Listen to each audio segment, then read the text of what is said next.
quiet mighty town and forget all about my dick. But you know he'll always keep moving. You know he's never gonna stop moving. My dick's rolling, my dick's a rolling dick. When my dick wakes up, it's a new morning. My dick is shining, it's a new my dick. My dick's going home. My dick, my dick, my dick. My dick, my dick, my dick. My dick, my dick, my dick. My dick, my dick. My dick, my dick, my dick, my dick. My dick, my dick, my dick, my dick. My dick, my dick, my dick. My dick, my dick, my dick. You and I travel to the beat of a different drum. Oh, can't you tell by the way I run? Every time you make eyes at me, oh, you cry and moan and say it will all work out. But honey child, I've got my doubts. You can't see the forest through the trees. But don't get me wrong, it's not that I'm knocking, it's just that I am not in the market for a boy who wants to love only me. Yes, and I ain't saying you ain't pretty. All I'm saying's I'm not ready for any person, place, or thing who tries to pull the reins in on me. So goodbye, I'll be leaving. I see no sense in this crying and grieving. We'll both live a lot longer if you live without me.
gets up in the evening. My dick ain't got nothing to say. My dick comes home in the morning. Dick goes to bed, feeling the same way. I ain't nothing but tired. Man, I'm just tired and bored with my dick. Hey there, my dick, I could use just a little help. You can't start a fire. You can't start a fire without my dick. My dick's for hire. Even if we're just dancing in my dick.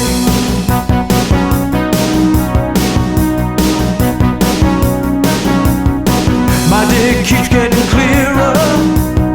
My dick's on and my dick's moving round the place. I check my dick in the mirror. Wanna change my dick, my dick, my dick. My dick ain't getting nowhere. My dick's just sitting in a dump like this. There's something happening somewhere. My dick, I just know there is. You can't start a fire. You can't start a fire without my dick. This gun's for hire. Even if we're just dancing in my dick.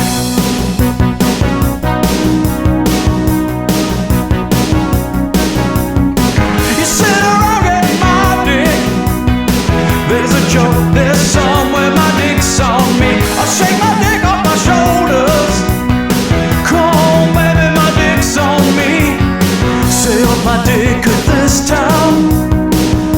My dick be carving you up alright. Okay. Now that we all have felt a little laughter, hopefully, from the onslaught of my dick that Christen so loved, I don't think we could ever forget that about her. So it felt only right to include a lot of it. That was Jeff's hand-selected pick of all those lovely My Dick songs. We just want to thank you all for being here. And everyone that came over from the Facebook live stream.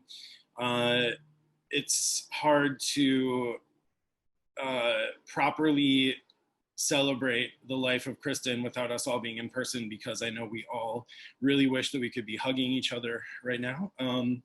But this is just the next best thing. So I might not be able to hold it together today, so just bear with me. It's been pretty emotional already, but I just really want to say really quickly that we do want to welcome you all here today.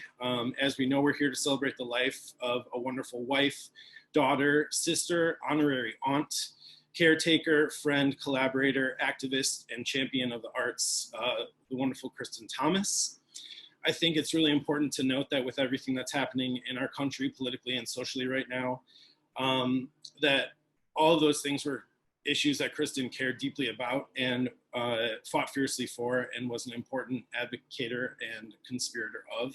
So it's important to keep in mind that I think if she were here today, she would definitely be engaging all of us in really meaningful and relevant conversation about everything that's happening. And, you know, just as a reminder to everyone, this is a totally safe place to express your grief, happiness, sorrow, laughter, tears, and any other emotion that you may feel. We're, I'm sure, all feeling very similar things. So we just want to thank you all so much for being here. We could not have done this without the help of Christen's family. We just want to say thank you to Kathy and her folks and everyone in her family, Minister Jen and Brian for putting together the Facebook Live event. Leslie and I worked really closely with Jeff to kind of coordinate all of this. We want to thank everyone that submitted, everyone that's going to speak today. We are really looking forward to that. And, you know, just really, I could not have done any of this stuff without Leslie Deckard. Leslie Deckard was instrumental in helping all of it. So everyone give Leslie a big thank you in the chat. And so just to explain just kind of what we're going to be doing today in terms of how this is going to work. We're going to, so we just watched, you know, the little intro slide to give everyone a chance to get here. We'll play that again at the end, so you won't, if you missed any of it at the beginning, you can watch the whole thing in its 15-minute wonderful entirety.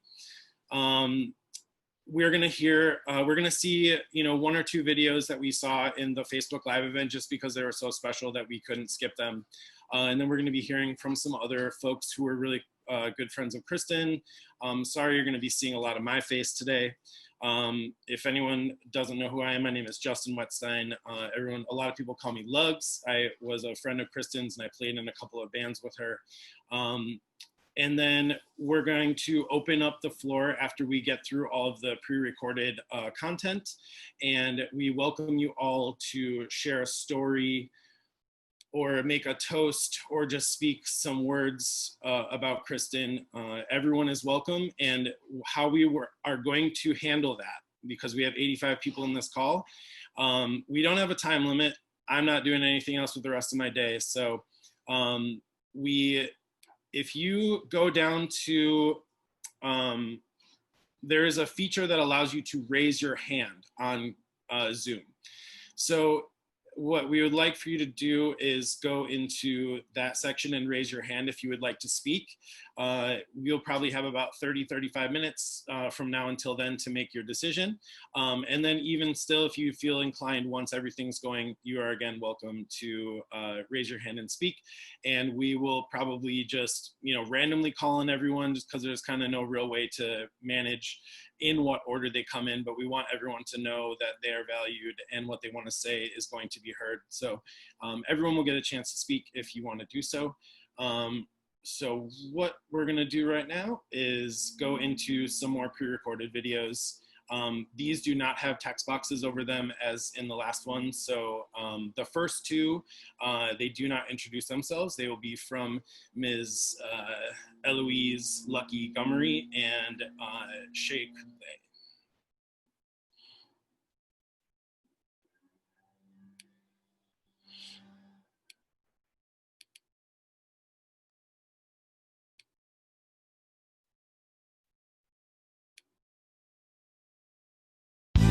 Me and Carbomb had lots of adventures when she babysat me. Our favorite book was Charlie Parker Played Bebop. We also played games and told funny jokes like poop and fart. I showed her how to make my special salad dressing, and I think she liked it. She came to all my birthday parties and gave me special gifts. She gave me my very first record called Free to Be You and Me. She also gave me Whitney and Warpaint.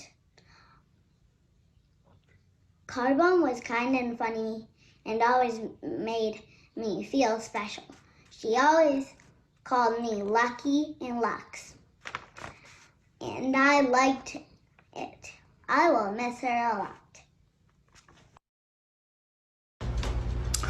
One thing that I absolutely loved about Christen is that she was somebody that I could always count on to greet me with a smile and a really warm hug every time I entered the bar. She was such a great supporter of all the drag queens that came through Smart Bar and G-Man, and specifically protecting the girls of color. I always felt so safe and so welcome around her, and her presence will truly be missed. Thank you so much, Christen. Hello, my name is Marta Jean. Thank you for having me here, allowing me to contribute to this. I drove up to Milwaukee on Friday with my husband, and it made me think about Christen. I met her at Longman and Eagle through Jim and the Boys, and through shows at the Bottle, and just interacting with her within the bar community and the music community. But it wasn't until I was asked to sing some backup vocals on the Storm Clouds album that I really got to spend individual hangout time with her. And the two of us, we drove up to Milwaukee together, and we talked in the car, and I really got to bond with her, and she told me about Vice and being an assistant conductor, and I just thought that she was the coolest person that I'd met.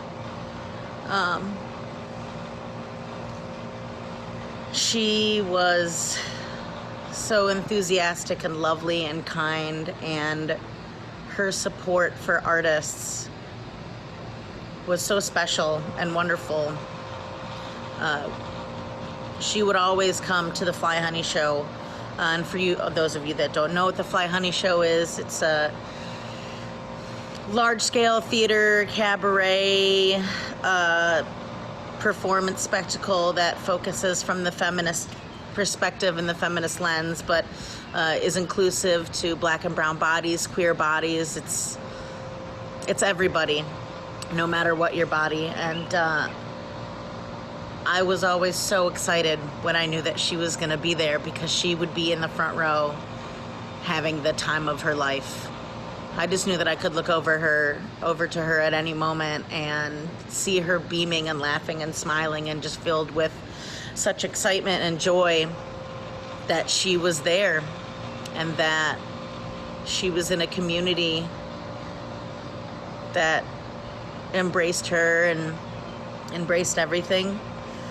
I feel very fortunate to have her support, and I feel very fortunate that I got to have so many great glasses of rosé with her across different Chicago establishments.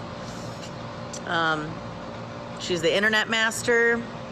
She always knew how to support and always willing to lend a hand, and I'm just so thankful.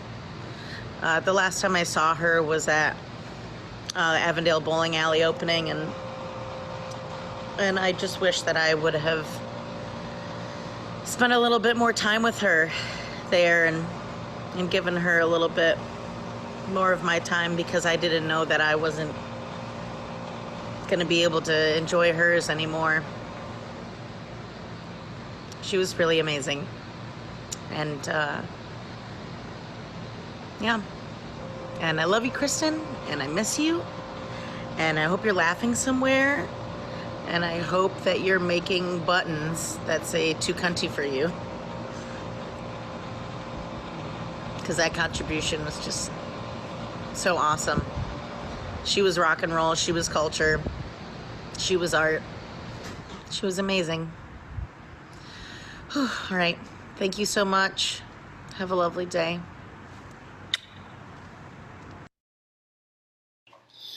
Hi there, everyone. My name is Justin Wetstein, also known as Lugs by a lot of people, and Christen especially. So I'm just here today to just share some words and a little bit about my relationship and friendship with Christen. I met Christen in 2008 through Jeff, who I had recently met through a mutual friend from Toronto. And I would see Christen at shows. I was living in Milwaukee at the time. I would see her at shows in Milwaukee. I would also see her in Chicago. I played in a band at the time with a woman who was her roommate in Chicago just before that, this woman named Jessie Knope. So it was just, we were connected through a lot of really good mutual friends, and we just hit it off right away, and we just had a really nice friendship. And when I moved to Chicago towards the end of 2010, I saw Christen a lot more just by going to shows and going out to bars, and the Empty Bottle especially, where she was working. And fast forward a couple years to like 2014, some friends and I had started a band, and we played one show, and then we wanted to bring someone into the band to play keyboards. So I'd always known that Christen played keyboard, and I just remember talking to her about it and was unsure if she would have the time, but she was immediately into the idea, and she just instantly became a part of our band, and the transition was seamless and easy. And working with Christen musically was just a true joy because she was so talented. I mean, she had that conductor history, she had perfect pitch. She was really talented in terms of helping arrange songs and writing her own parts. I just really loved making music with Christen, and only James Dia really knew Christen that was in that band before us. The other two didn't really know Christen that well, and they became really great friends over the years, pretty quick. We, got we played a lot of big shows. We spent a lot of time together. We went to record an LP. And then when we were getting ready to put that LP out, Christen, did these 5 days of this. Like whenever something big was coming up, I'm sure a lot of people that know her really remember how much of a writer and a nostalgist she was. So she wrote this 5 days of Storm Clouds talk thing when we were getting ready to play, put our record out and play our record release show. So I just want to read one of those because I think it's really beautiful and so Christen. So this one was a picture of myself and the other 3 guys in Storm Clouds, and it said, "I don't want to end on a sad note. So for day 4 of 5 of Storm Clouds Talk, when I joined the band, I had my maternal grandmother, one of the most important women in my life, my great aunt Jan, my great aunt Bertha, and my paternal grandfather, who I love more than words can do justice, and by the time of our record release, I've lost them all. My great aunt Jan passed 2 years ago on my birthday. We were in Milwaukee recording the LP that we're releasing on Monday. There is nowhere I could have been that would have been more full of support and was the best positive distraction I could have had. These boys have been through the hardest 2 years of my life thus far, and they make me laugh every fucking week. And good buds hanging out a couple hours every week can somehow magically make a fucking LP. We're an emo band, here's my emo post. Come watch me puke on Monday." And that was just so indicative of Christen to really celebrate things. And I know a lot of people that are going to see this can probably recount their own time that Christen made her fandom and her, penchant for making big memories through words a permanent thing. I do remember when we recorded that, and she was going through losing a lot of her family at that time and just how tough that was. And I was happy that she just chose us to be around, and we were happy to support her. A year before that, there was this one major thing that stuck out to me. I mean, there are a million stories I could tell about Christen, but this one just really stuck, is that, she was, worked in the music industry for a long time and had to deal with the trappings of that. So she was a guest on this talk show here that was done live and in person, and the topic of the show was feminism. So it was her, and then it was also 2 women from Seattle that were members of the Shout Your Abortion chapter there. And that was another thing that was Christen was so passionate about, was, advocating for women and women's rights and abortion access, and fighting for, Black, Indigenous, and people of color, and queer and trans folk. And that was always just something that she was so involved in, and I always admired her for that. So at this show, she was the first guest, and this room full of, mostly friends was watching her just speak about her experience, and just out of nowhere, somebody sitting in the corner started, yelling and calling her names and saying really nasty things to her, and everything came to a halt. And I mean, my defenses went up, and my visceral reaction to defend Christen came out, and we weren't sure it was a joke. It really wasn't a joke. And I kind of ended up going over to the guy and telling him that he needed to leave. And it turned into this weird, physical altercation on his part. I did not put my hands on him, but it just left this weird mark on the whole thing. And it was so indicative of Christen's experience, that even while she was a guest on a show where the topic was feminism, someone had something negative to say, and she encountered resistance. I know that was part of her existence in the music industry constantly, and that's what she was talking about.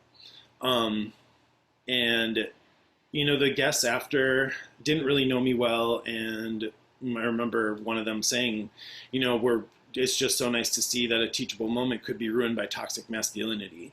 And I mean, Christen could have easily gone along with that, but she also defended her friends in a really strong and visceral way. And she really did a good job of, explaining the context and sticking up for me in the same way that I stuck up for her.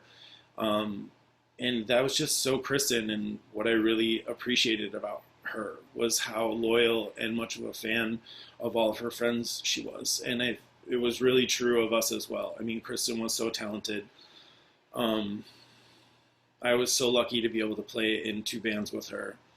And that also importantly is if everyone knows, once those 2 cunty for you pins showed up and she made sure to give everyone one of those pins, that is the origin story of where those pins came from, was that guy was calling her a cunt, and she just took it and made it into something positive. And I know that many of us are just really having a hard time dealing with this loss, and I don't know that it's going to be something that I'll ever really get over, because I was very much looking forward to playing in a band with Christen for the rest of my life, and looking forward to all of the memories that we would make and what we would be like as old queers. So I know that, you know, this is not an easy time, and it's just was so sudden and unexpected that it's going to take a lot of us kind of working together to get through this. But luckily we have so many morsels of her that are around in all of her writings and in just memories and videos. You're never going to miss her laugh in any video that you ever see. So I just want to send major love to everyone that is feeling this loss and is missing Christen. And if you ever need to talk, I'm here. Thank you so much for having me. This was really beautiful, and I'm happy that we could all be here to celebrate such a wonderful person. Take care.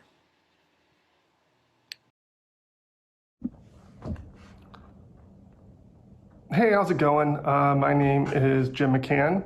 I met Christen in 2006. At that time, I was in a band called the Tirades, and Christen was working for Vice Records. Vice decided to fly out the Tirades for a weekend of shows, which was probably a mistake on their part. And I got to spend some time with Christen over that weekend, and we became fast friends. She was super fun, really sweet, and you could tell she just wanted, like, yeah, any drop of fun, she wanted to have that, and it was just a really good time with her. And so when we got back to Chicago, her being in New York City, I would like call her after my bartending shifts and leave these like ridiculous messages on her phone as the Spanish baby, and which wasn't even Spanish actually. And I think back on it, it was actually Spanish and Italian, but Christen never made fun of me for that. Like, she should have been like, that's not Spanish, but she didn't. But yeah, so I would get these phone calls the next day, and it'd be like filled with laughter, and which always was nice. And anyone that knew Christen knew, like, she laughed all the time. She laughed at stuff that wasn't even funny, really like dumb stuff. And but I kind of like thinking about it and reflecting on it. I think her laughter was actually just like, she was just so happy to be in the moment, and she just loved her friends so much. So it wasn't that you were funny, because obviously you weren't, especially not me. But her laugh was like, I don't know, it was like a nice hug.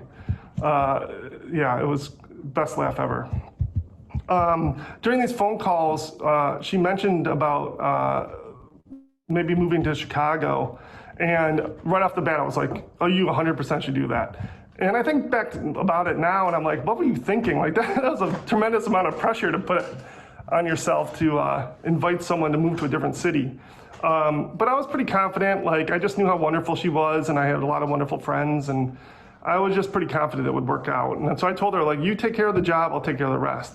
And luckily, another wonderful person, Jesse Knope, had just moved to Chicago and needed a roommate. So I kind of put them together in like a potential roommate blind date of sorts. And they hit it off, and like I thought Jessie would think about it, but like 30 minutes after that, she was like, they were set and they became roommates. And but that's just how Carbon was. Like, she was super easy to embrace. She was just a wonderful person that was like, you just felt like you knew her for longer than you actually did. And then Carbon, like, she established her own life in Chicago super quick. And so she was fine, and everyone, you know, she had her own thing going on pretty quickly. During that time, I was like, you know, blabbing and telling some sort of stupid story. And part of it was when I was bartending in Chicago at Delilah's, a customer came up on his phone, like, you know, like had it on his phone. And it was like, Dad, it was upstairs. He's the only customer. And he comes up and he leans in and he says, he's like, takes the phone, car bomb. And then he walked away and came back, still on the call, and he's like, Irish. And me and the other bartender were like, wait, there's other car bombs? And so anyways, I'm telling Christen this story, And I was like, oh, I think I'm gonna nickname someone Car Bomb. And she was like, oh, can I be Car Bomb? And I was like, yeah, you can be Car Bomb. And so that was that. So now she was Car Bomb. Yeah, so me and Car Bomb, like, we would go to South by Southwest like together a lot. That was like kind of our thing. I think it was like 5 or 6 years together we would travel down. Due to her like job, she would have like commitments, and lucky enough, my bands got to play there. Unlucky for the people that had to see it, but lucky for us because it was always a fun time. So between like the shows and her doing her obligations, her work obligations, we would like try to hang out as much as we could, and try to go to each party and see what we could, and just spend a lot of fun time together. A lot of it was just me complaining about being hungover and her laughing at me. That was a lot of our friendship, was actually me complaining and her laughing at me. The first year we were down there, when she was still at Vice, she got me into all these like parties and stuff, and she didn't really know my last name. And so I'd be on these guest lists, it'd be like Jim Hollywood +9 or Jim Hollywood +15. And I think she just added all those as like a joke. So I would have to come up and be like, yeah, I'm on the list, it's Jim Hollywood +15. And then, the guy would ask to see my ID, and I was like, well, it's not gonna say Jim Hollywood. And I always got a laugh out of her. So then a little bit after that, Car Bomb started hanging out with Jeff, and they started seeing each other. I was friends with Jeff, but I really enjoyed getting to know him more. That was like very enjoyable and very fun, and I was very honored when they asked me to officiate their wedding. Unfortunately, I chickened out. That's definitely not in my wheelhouse, but I do regret it quite a bit. Mike Lust ended up doing it, and he did like an amazing job. So it does take the sting out a little bit. I wish I could have done it, but all I wanted to do was make sure they had a wonderful day, and they definitely did. Mike did an amazing job, and they definitely did. And it was a beautiful day, and it was super fun. So yeah, there was a bunch of shows and hangouts and parties, and there's just a lot of like good times with her.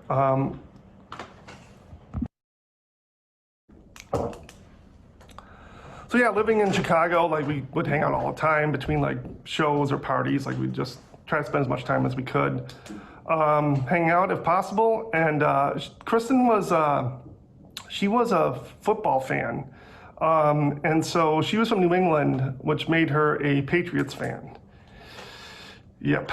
And I'm from Buffalo, New York, which makes me a Buffalo Bills fan. I'm sure if you aren't familiar with football, you may be surprised that Buffalo, New York even has a team. They haven't been good for quite some time, even though they're starting to look okay now. So Car Bomb would go watch the games with me. It was fine. Like, the Bills would lose to them every single time. And they would have to play them twice a year because they're in the same division. But Christen would like never rub it in. She wasn't like a jerk like that or anything. So the Bills finally broke this like losing streak to them. It was like a 15-game, 7-year losing streak. And I happened to be watching with Car Bomb. And after the end of the game, she was like, she's bummed that her team lost. But she looked at me and she was like, oh, it was the Patriots' time. Now it's the Bills' time. So that was year 10 with what turned out to be like a 17-year playoff drought for the Bills. And the Patriots ended up going to the Super Bowl 5 more times after that. So I don't know, that was always like I never really brought it up to her, but it always made me laugh when I thought about it. But yeah, she was always, she was always just trying to have fun, and she was super thoughtful, and she cared a lot about her friends. I was in a band called Football. I'm not a football maniac. I mean, it's fun. I like to watch it, but the band's just called Football. But anyways, we were playing a New Year's show, and she shows up right before we're about to play, like kind of nervous. She shows up with all these like yellow penalty flags, and I'm like, oh, this is not going to go good. And so right off the bat, our first song, we mess up, like we do a false start, we're not ready, and then we get showered with all these yellow penalty flags, which is amazing. It's pretty embarrassing, but absolutely amazing. Like it was her, those were like, her signs of how much she loved us. So yeah, that was amazing, and it's definitely a very fond memory. In 2012, I moved to Milwaukee. So our hangouts definitely lessened, and I got to see them, Jeff and Carbon, less. I think moving to a place that's kind of close to Chicago is kind of hard because it's so close, you feel like you can just see someone all the time. So you don't really go out of your way to really plan stuff. I did text Christen recently before she passed to give her, just kind of see what she thought about Tom Brady leaving the Patriots and maybe give her a little bit of jab here and there. And she responded back and kind of updated me on her life. She didn't return my next text back, but I knew she was like, had her hands full. But it's hard, you know, it's like when you don't live in the same city and you feel like you have all this time, it's hard not to feel guilty and like rethink your choices and feel bad about the time you don't have anymore. But you know, I kind of remind myself that Christen had like a lot of awesome friends and a lot of people that loved her. So there wasn't like she was at home waiting for me to text or give her a call. You know what I mean? She had plenty of people that loved her, that were looking out for her. You know, I feel like I'm probably like feeling the same pain that everyone is. But I'm like doing my best to try to focus on all the good things, all the great memories that I feel super lucky to have, and how lucky I was that she loved me and that we were friends. Yeah, I try to think about that stuff, and that definitely helps. My heart goes out to Jeff and Jeff's family and Kristen's family, of course. I love you guys very much. Thank you.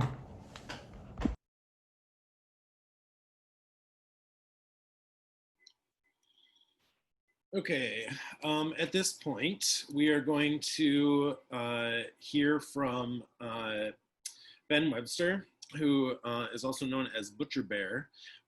He is going to speak a little about Christen, and then we're going to play a wonderful song. So I would like to call, I need to find Ben Webster in the chat here. Where are you at? Where are you at? Where are you at?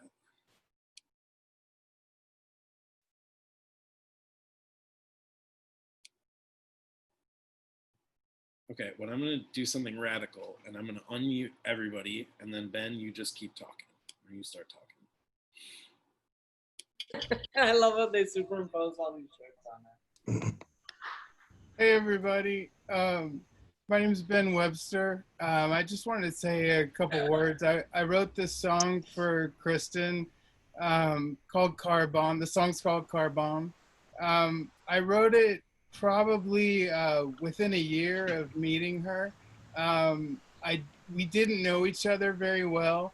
We met through our mutual friend who you just heard talk, Jim McCann, aka Jim Hollywood. And yeah, Jim called me and said, I think him and Mike Les talked about this trip, but their band football was coming to Austin, and he wanted to know if it was okay if his friend Carbomb stayed at our house. And I said, yeah, of course.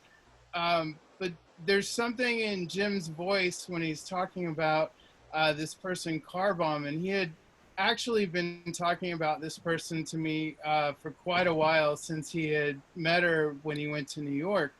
And he had recently christened her Car Bomb, and I put the two together, and super excited to meet her. And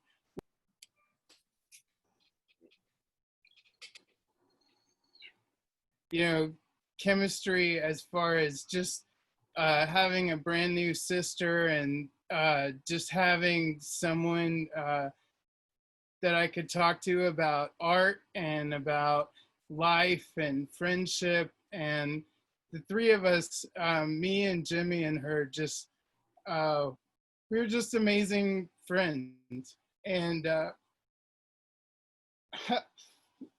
anyway, I should have pre-recorded this shit, because I just miss her a lot, you know, just like everyone else. But so I wrote the song for her, and we didn't know each other very well. And I was so nervous to show it to her. And I had been sending her texts like, hey, what's your favorite color? How tall are you? Just all these random facts. And for some reason, she was sending me this information back, not knowing what I was up to. And she just gave me this feeling that I wanted to do something nice for this person who is so loving and so caring to her friends. And so I sent her this song that you're about to hear. I was really embarrassed to send it over, but you know, it was someone I didn't know that well, and I was just like, she's gonna think I'm absolutely crazy. And she just wrote me back, and she was so happy about it happening, and it was just very random. And so within a year, I got this in the mail. I can't even hold up the entire thing because it's so huge. But she had this guy paint me eating a baby, and this is on a piece of wood. It's a massive painting I got. And yeah, I didn't understand it. This is before I had children. And it was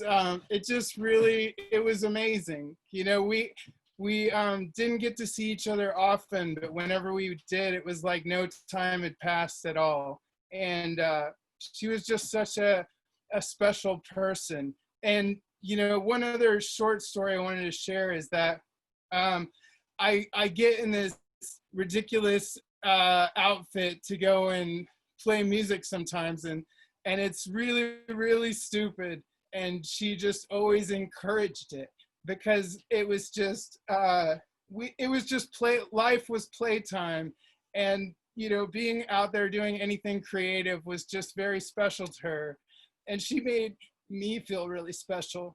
I had to walk 8 blocks from one place to another in this silly suit, and I asked her to be my security guard, and I've never seen someone take the job so seriously.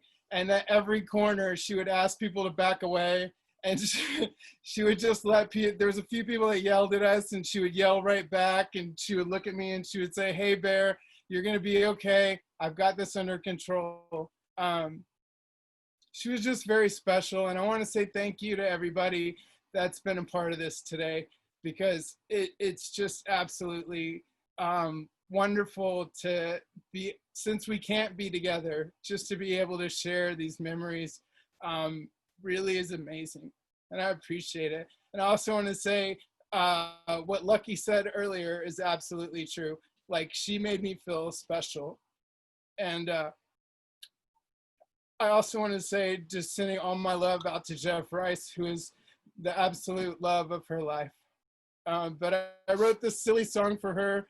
It's 90% about her. There's like tiny little bit of alliteration, so don't take everything at face value, but 90% of what you're about to hear is just my heart going out to her. And this is right when I met her. And it still holds true today. She's absolutely one of the best people I've ever met. And I love you, Christen. Thanks, Lugs. Thanks, Ben. We really appreciate you.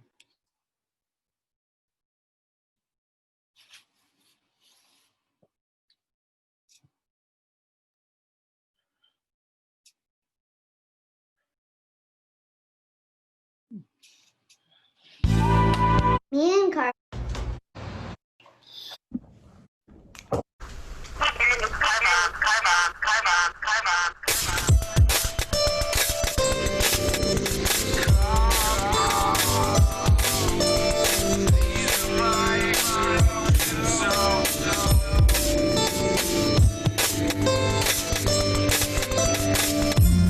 Oh, you are the cutest little couple. Will you please blow up into me and make the stars fall? I don't like the way I talk much. No. And I want you to blow up and make the cars call. Couple.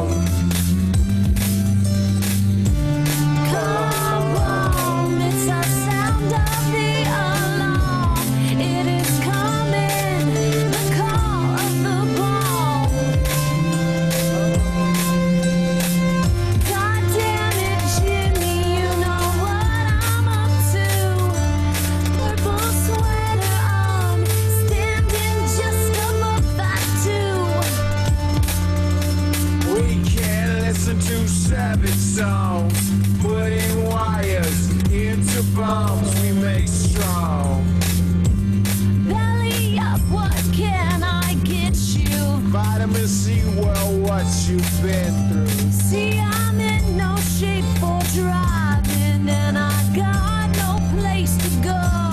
If I hadn't blown it years ago. Every time we get you what you want, it seems you go on blast and no one gets to you. Come on. Come on. Come on. Come on. Come on, it's the sound of the alarm. It's coming, the destruction of calm. It's coming. Come on. Wow. Boys, get out the way. It's the sound of the alarm. Come on. I said, well, boys, get out the way. Gonna blast on through till the next day. Don't drive me away. Come on. Blown memories, other girls gone, so that there is the destruction of calm. I'm a one-man car alarm, screaming, come on. I wanna be your come on. Come on.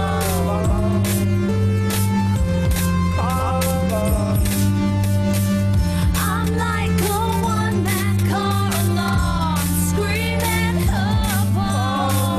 And if it don't just make it know that all you are is so dumb. You got quite a sex walk. You got quite a sex walk.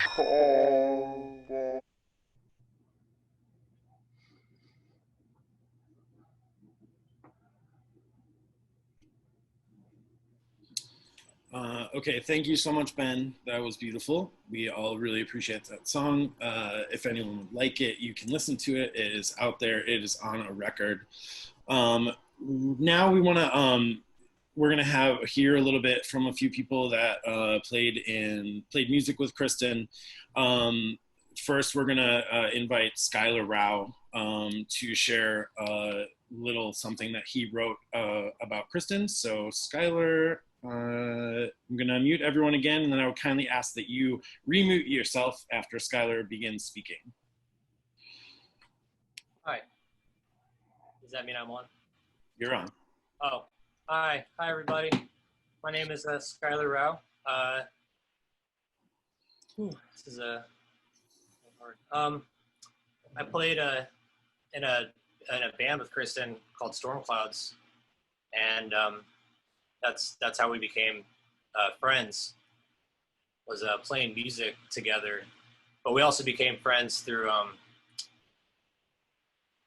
getting to, I don't know, like a lot of the stuff that everyone else got to do, like hang out and be at places and share all these unique, incredible things. And she was like a really, really,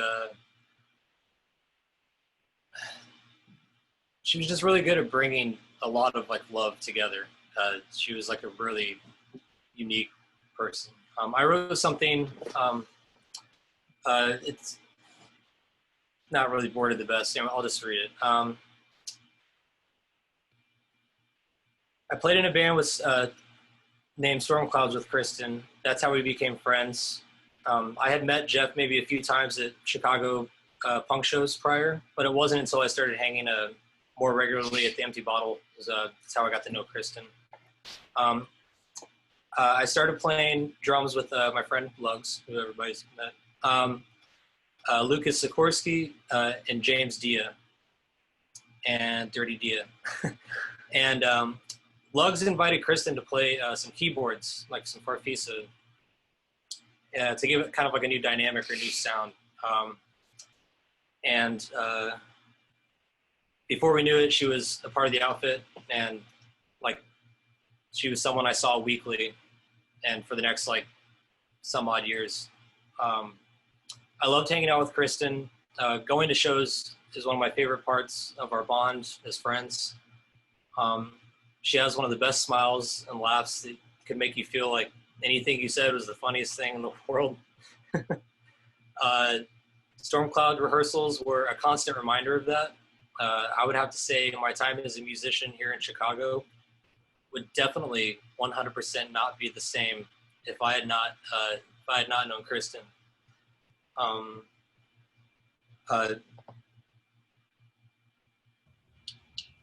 She's one of the most incredibly supportive friends, and with a heart that just bursts of pure love.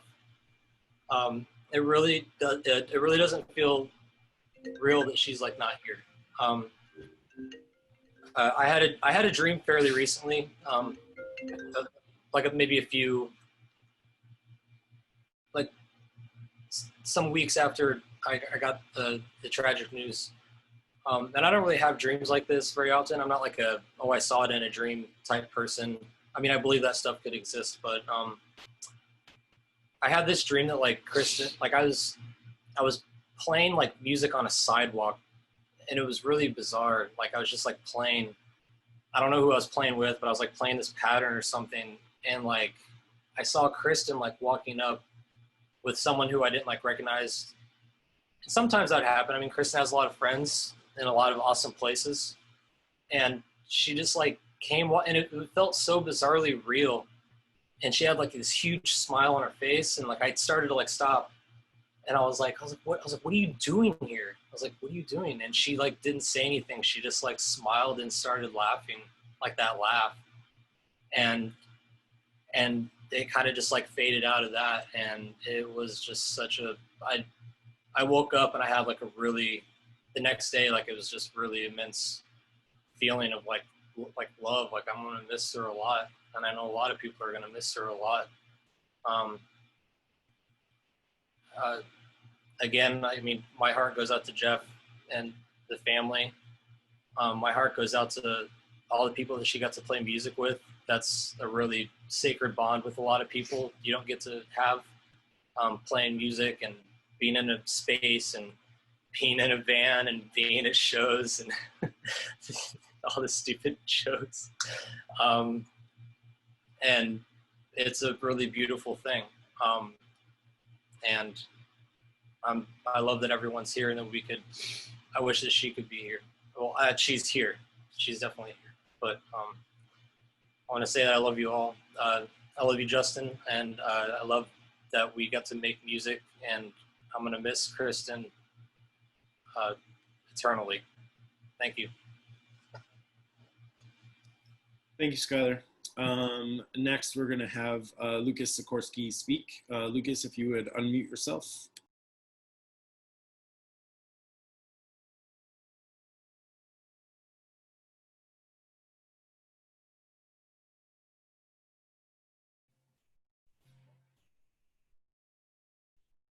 Thanks. I guess it's working now. Okay. Thanks, Skylar. Yeah, I was in Storm Clouds as well. I wrote something. It'll be shorter and probably just kind of echo what we've been hearing this afternoon. I'll just read what I wrote. Christen was a great champion for other creatives and surrounded herself with passionate and talented friends. She loved seeing her friends succeed and was often instrumental in their success, from just being consistently encouraging to opening doors and making connections. While it would be easy to be cynical and spend time critiquing or passing judgment, I think Christen spent most of her time sharing and giving praise to what she thought was worthy, indulging and sharing in the good and worthwhile. I loved watching bands standing next to her, and we would just silently share each other's joy. She was also a very forgiving and loyal friend, especially in times when it would be easy to throw your hands up and turn away. Having had my share of times going off the rails, both in Christen's presence and without, she was never one to make shame. I'm reminded of a time in Detroit after a show when my enthusiasm overly enthusiastic dancing led me to want to throw around some speaker monitors. I didn't get very far, but she was able to calm her bartender friend down enough to save me from any sort of retribution. The next day, after arriving in Toronto, and we had some time to kill before a show, our band split up for a bit, and I went looking for a quiet bar down the street to read, only to find Christen had found it first. It was a tender moment that we both appreciated, even though we were looking to be alone for a second. Before we got to know each other, I didn't think each of us knew how insecure the other could be, especially about playing or performing music. So we made a habit of reminding the other of how great they are. Christen took any chance she could to give encouragement and show appreciation for the talents of those in her life. I hope we can remember and celebrate Christen by doing the same championing for others in our lives and delighting in what they bring. So. Awesome. Thank you, Lucas. Next, we're going to have Senor Dirty James Dia speak a little bit here. So let's go, James.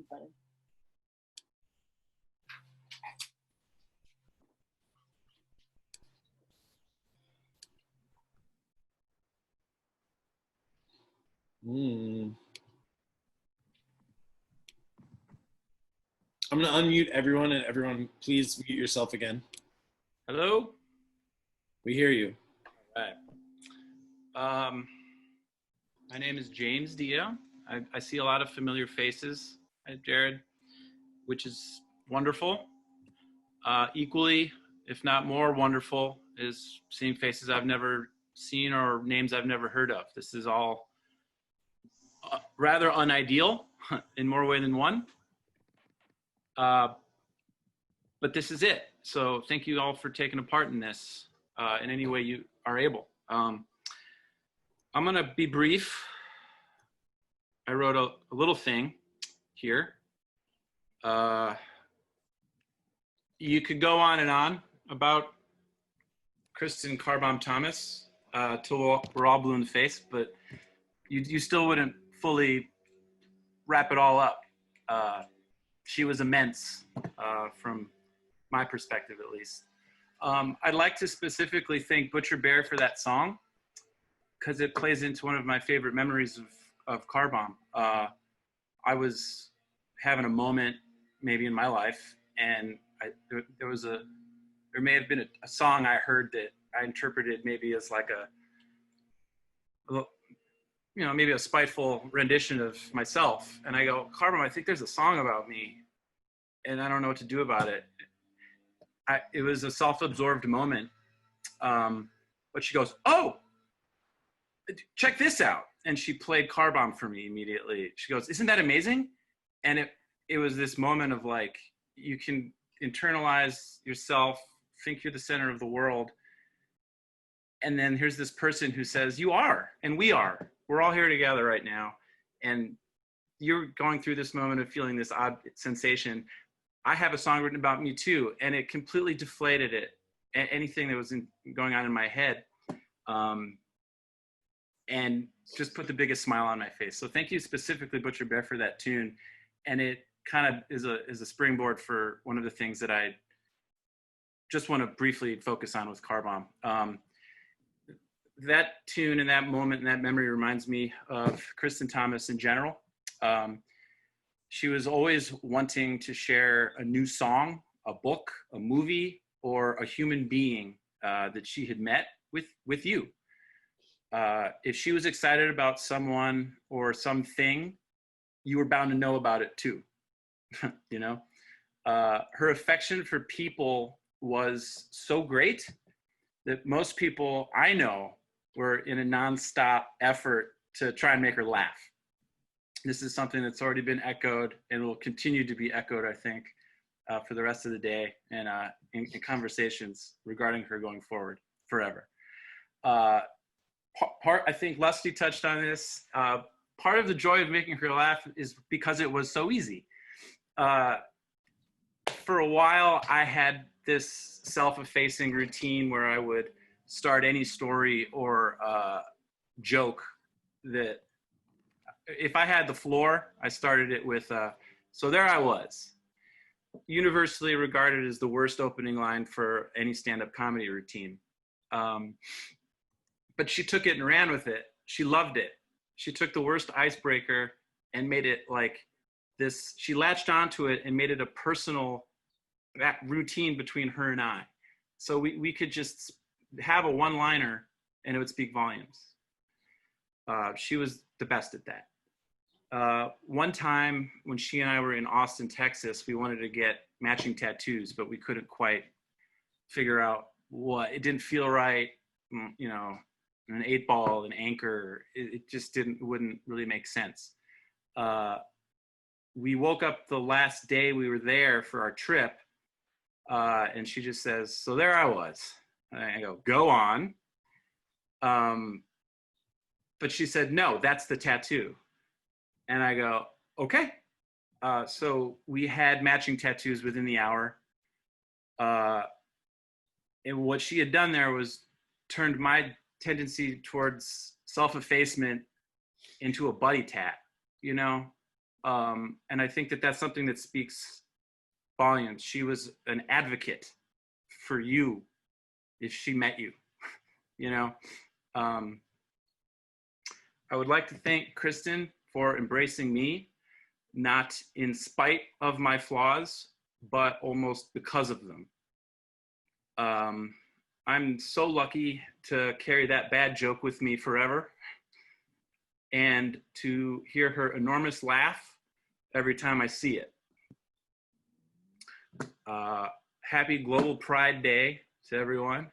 That's something that I think she would love, and she would love to know that we're all celebrating her today. I love you, Christen, and I will miss you forever. Thank you, James. Also, the chat is demanding that you show us your tattoo. Oh, it's right here. Oh, and that Bob says hi too. There we go. So there I was. Yeah, she had it in the same part of her arm. So awesome. Okay, so thank you very much, James. We are moving into the last 3 items of our recorded content. So this is going to be essentially last call for you to raise your hand if you would like to speak. Again, you will be heard. We value you. We want to hear your stories. This is healing. This is helping us all. So yeah, keep it in mind. Get something ready to say. Raise your hand. I'll call on you after this is all done, but we're going to go back and do a few videos.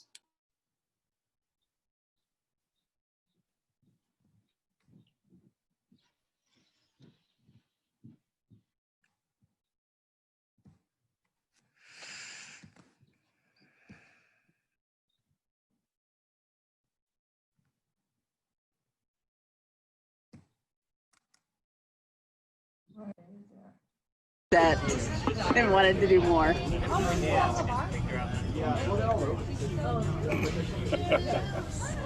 Jump around. Who's going to be in a band? I'm gonna be in the band. Who else is going to be in your band? Papa's gonna be in the band. Yeah? Carbomb's gonna be here. Carbomb's going to be in your band?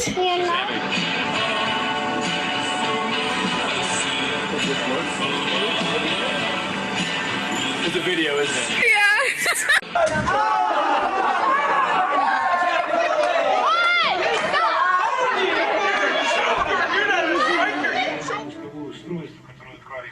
Dance.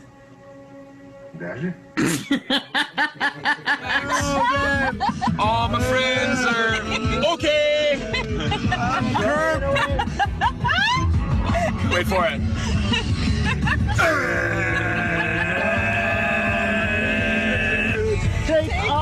Take off me.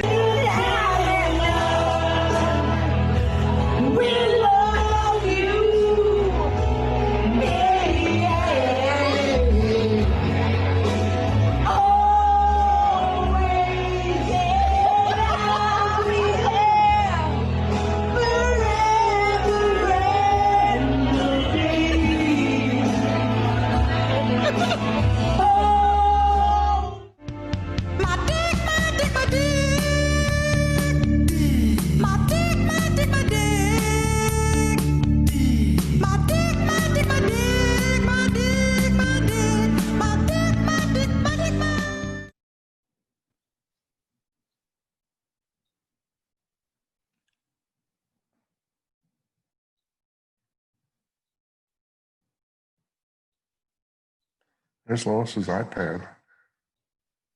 If we could just get everyone to mute themselves, please, we'd appreciate it. Thanks.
so fucking awesome. I'm sure David Bowie is looking down on this and like, yeah, you're all raising money for girls to learn how to play rock and roll, which is the fucking coolest part about this.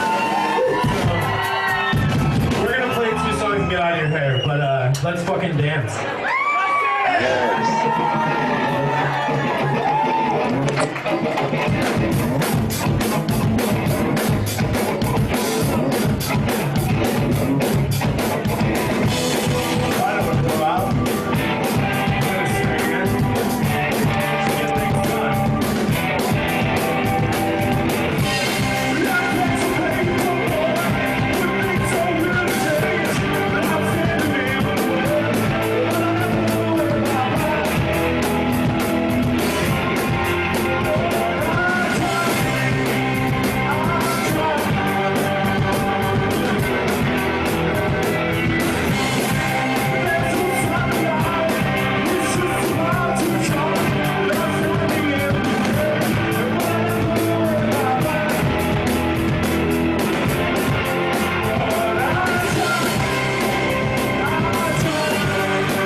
Important to note, all of those videos that are in that little montage are on YouTube.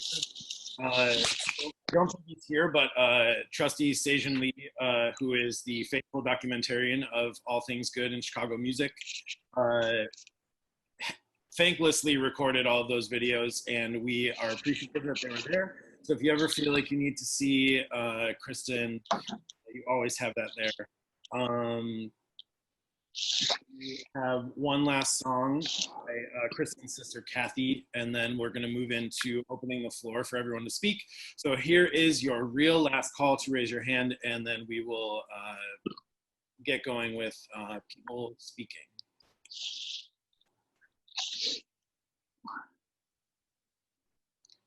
Mute all of you.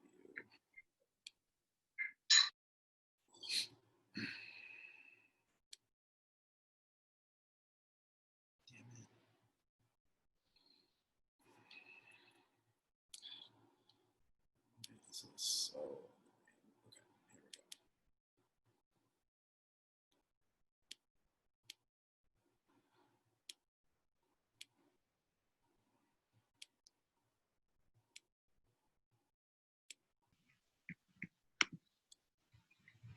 Christen's sister Kathy felt the best way she could honor her sister's memory was with music. She and her husband Sasha recorded this song, and Kathy says this about why she chose it. This is the song Cathedrals by the band Jump Little Children. Christen was obsessed with Jump Little Children in college and would go see them perform whenever they were in New England or New York. I remember she once spent a whole weekend studying one of their wordier songs so that she could get the attention of the band from the audience and be deemed their biggest fan. She played it over and over, wrote out the lyrics, drilled herself on the memorization, and when she came home from the concert, she let me know, Jay looked at me, he totally looked at me, and I knew all the words, and I could tell he was like, whoa. So when I hear this song, Cathedrals, it conjures up for me images of all the trips she and I took together, as well as all the seemingly insignificant places we went together that somehow were more special because we were there together. And it makes me think about how, as her little sis, I was so often protected and kept safe in her strong and capable shadow and footsteps.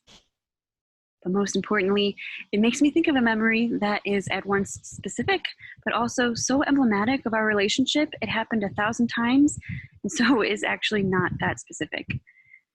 It's the summer when she would come home between years at college, driving along the Merrimack River with the windows of her car all the way down, the warm wind and smell of summer in New England blowing into our faces, iced coffees melting in the cup holders, telling each other stories about what we'd missed from each other's lives while we were apart, cracking each other up and offering each other support in the way that only a sister can. Singing together in harmony, of course, to whatever band she had taught me to love. This is a memory I will remember forever, and a specifically unspecific time I will always think about when I think of my sister.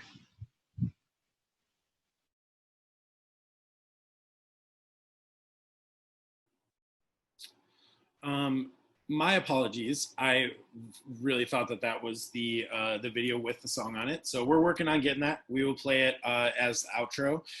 So what I would like to do now is welcome everyone who has raised their hand to speak.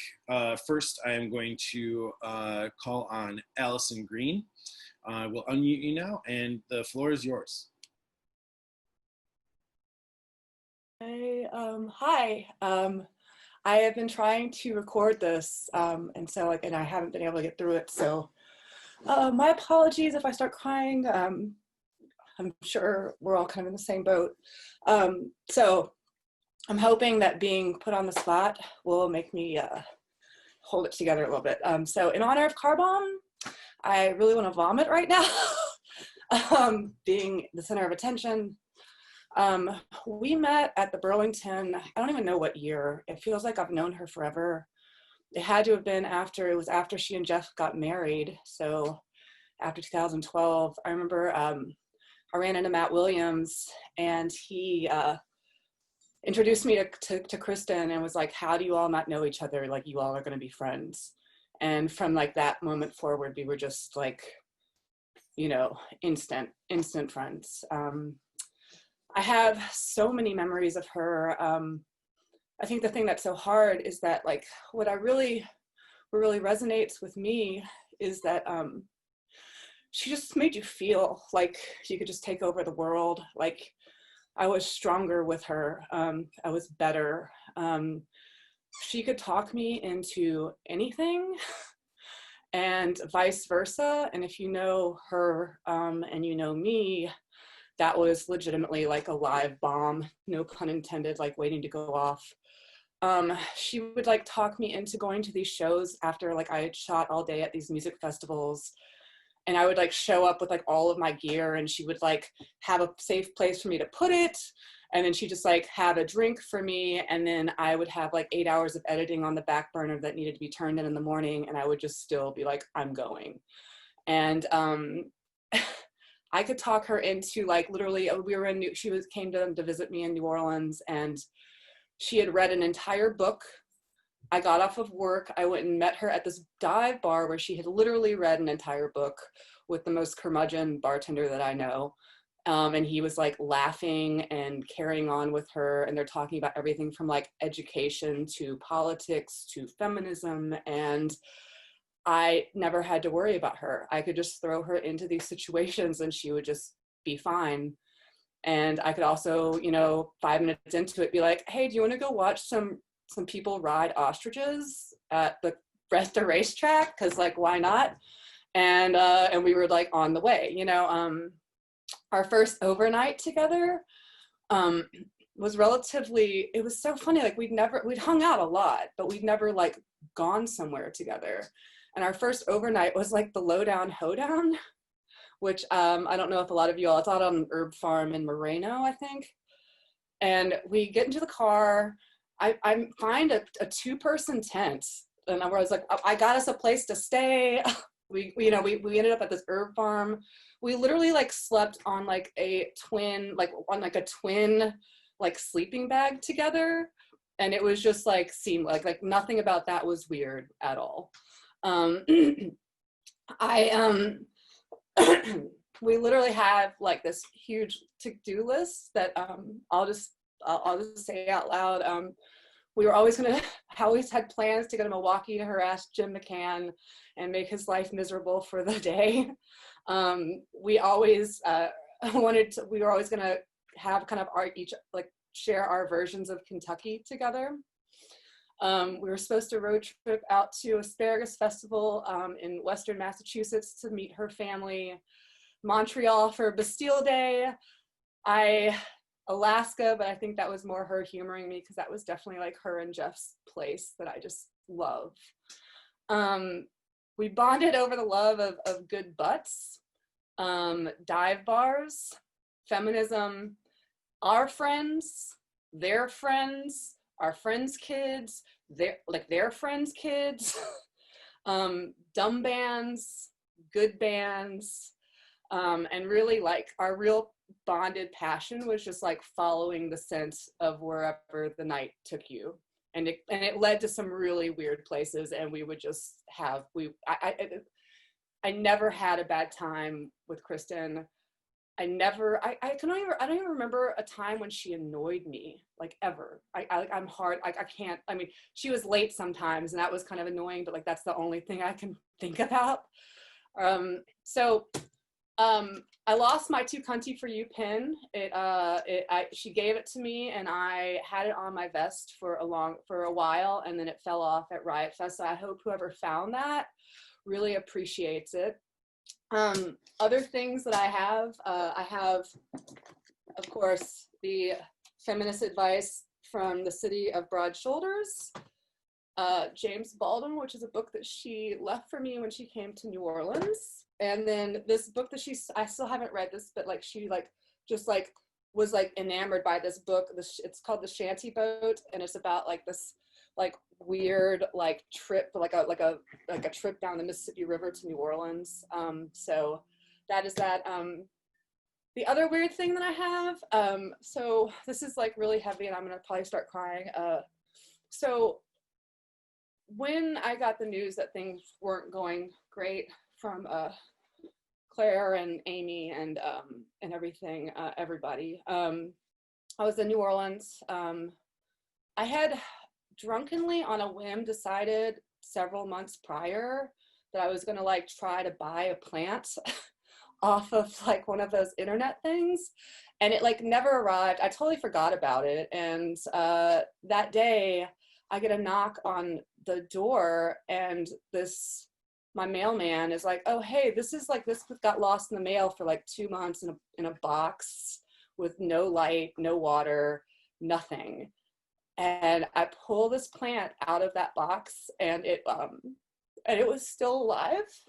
And I remember sitting there and thinking that it was like a metaphor. I don't even believe in this shit. I was like, oh, it's a metaphor. She's gonna be okay. And then like literally immediately, like it wasn't. And but just to show you all, so this plant is named Car Bomb, and it is like growing and thriving, and I love it. And it's like so important to me. I'm like sending all my love to all of you so much. I wish I could hug you all. I don't even know what to say to Kristen's family. Like Kathy, she loved you so much, and Jeff, like her like love of you was so palpable, and she was just so protective of you, and I love that she just kept up with like your commitment to your steps and your love of travel together, and like your cats, and it really means a lot. Like her friendship really means a lot, and I'm gonna carry it forever. I love y'all. I'm gonna stop crying. It really means a lot to be a part of this, and I love you all so much. And I'll go give it away. Can I say something real quick, Lugs? Yes, absolutely. I went out and got this plant today. Stop. It's like the exact same kind. It's a ZZ. That's amazing. We just got it today. We have a plant bond. So I guess I'll name it Car Bomb too. Yeah, that's amazing. Thanks, Allison. Thank you. All right, I haven't stopped crying, so I'm gonna quickly pass this off to, I'm just gonna go in alphabetical order of the people who raised their hands. Alexis, please unmute yourself. Hi, I don't know most of you, and I wasn't planning on speaking today, so thanks for the encouragement from one of the people that said, they wanted to hear from people that they might not have known. So here I am. I met Christen in 1999. She was my first friend in college, and we met in like orientation, and she always said that like I threw her that rope. There's like a network of things, and so you're like, oh hi, I'm Alexis, I'm from New Jersey, and and she always said that she thought that I threw her that thing because I felt really bad for her and because she was so nerdy and looked like she needed a friend. But I threw it to her because I wanted to be her friend, because I thought she seemed so great. And so we remained friends through college, and ended up living together our senior year of college. And like many of you have mentioned, spent a lot of time being like, you're going to another Jump Little Children show on a school night? Christen, how can you be traveling? Like all of this. And she was a very good student, and always super smart, and did really well in school. And I I was fine also, but she would come kind of home and I'd be like asleep in front of like Nanook of the North as I was like trying to watch it for the 15th time. And she was like, oh, I've seen that movie now like 20 times because you can't stay awake for all of your like schoolwork that you're trying to do. And then would kind of tell me what I needed to write in my paper, which I also appreciated very much.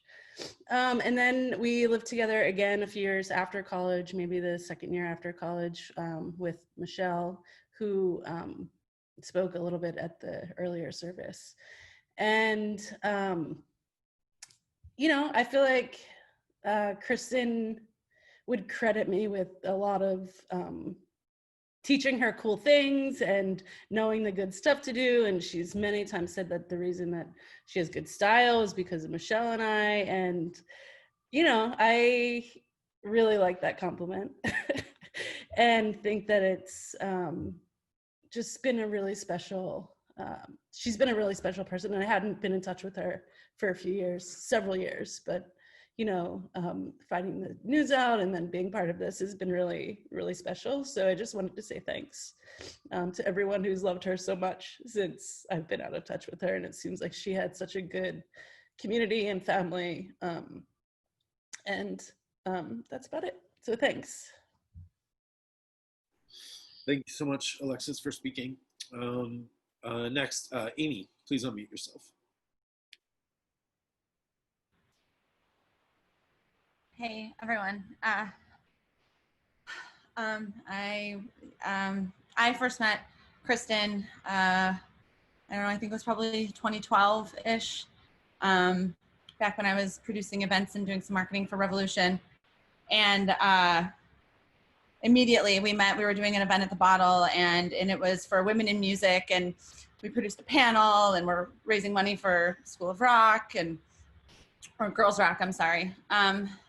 And we instantly became friends. And for me, over the last better part of the decade, she's been that friend, you know, that one that like, you want to go see a crappy band that no one else will go see. She'll go see it with you. Like, you want to go to a musical, she's the one you call. You want to go to New Jersey and see Britney Spears, like, of course, she's going to go with you. You know, one of my favorite things was when Prince passed. That day, we were texting back and forth, and we were like, someone's got to be playing Purple Rain somewhere. And like the city, for whatever reason, hadn't quite, none of the theaters had like immediately jumped on it and gotten a copy for like that evening. But we found a theater out in the suburbs. So we were like, okay, this is how we're going to get through losing Prince. We're going to go to Hooters, eat a bunch of wings. We're going to smash some Miller Lights in the parking lot, and then go watch Purple Rain. And I think it was like Naperville. I don't even know where we were. We had to look up directions. Like Chris and I, city people, suburbs was not a thing. So that was really one of my favorite memories. And then we sobbed through the whole movie, of course. And then Marta spoke about the Fly Honeys and like sitting front row. I mean, that was our date. Like every year, Christen and I, we were like front row VIP. We're going to the Fly Honeys. We're sitting front row. So we go to dinner before, go get drinks, go see all of our friends before it started. The karaoke, John Bon Jovi, I'm really sorry. I'm embarrassed that I know the lyrics to that, but I'm sorry. I'm sure most of you do too. We were in Vegas. We went to go see Janet Jackson, and we ended up after the Janet Jackson show stumbling into this karaoke bar at one of the casinos on the other side of the strip. And it was empty at first. So we were like, yes, we're all gonna get to sing all the songs we wanna sing. And then this amazing like group of 100+ women of color from California came in droves. And by the end of the night, Christen had a job offer. She had a group of new best friends. I don't know, I think, I wasn't planning on talking. I wanted to connect with everyone. I haven't seen many of you. I know many of you. I miss you guys so much. I wish we could all hug. My heart is broken in pieces. And I love you all so much, and my heart goes out to all of you those of you that I didn't know, those of you I've only met a few times, her family, you guys, Kathy, I've never met you. I know all about your wedding. I know all about your childhood. Christen was such a special person that I don't remember who said it earlier, but like, I think it was you, James, that she always, there was another person she wanted you to meet. There was a band she wanted you to see, a book she wanted you to read. And that was every interaction.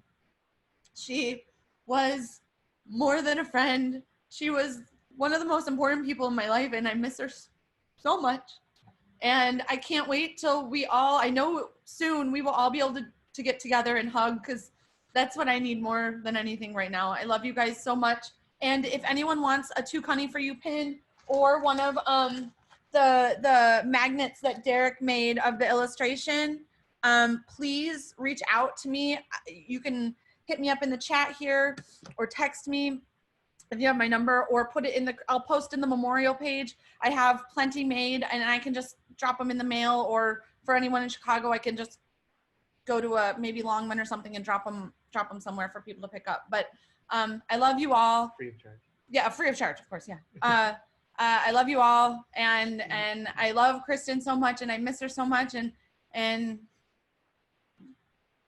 see you again soon, girl. Till next time. Thank you so much, Amy. Next, we will have Kenny Rasmussen. Please unmute yourself.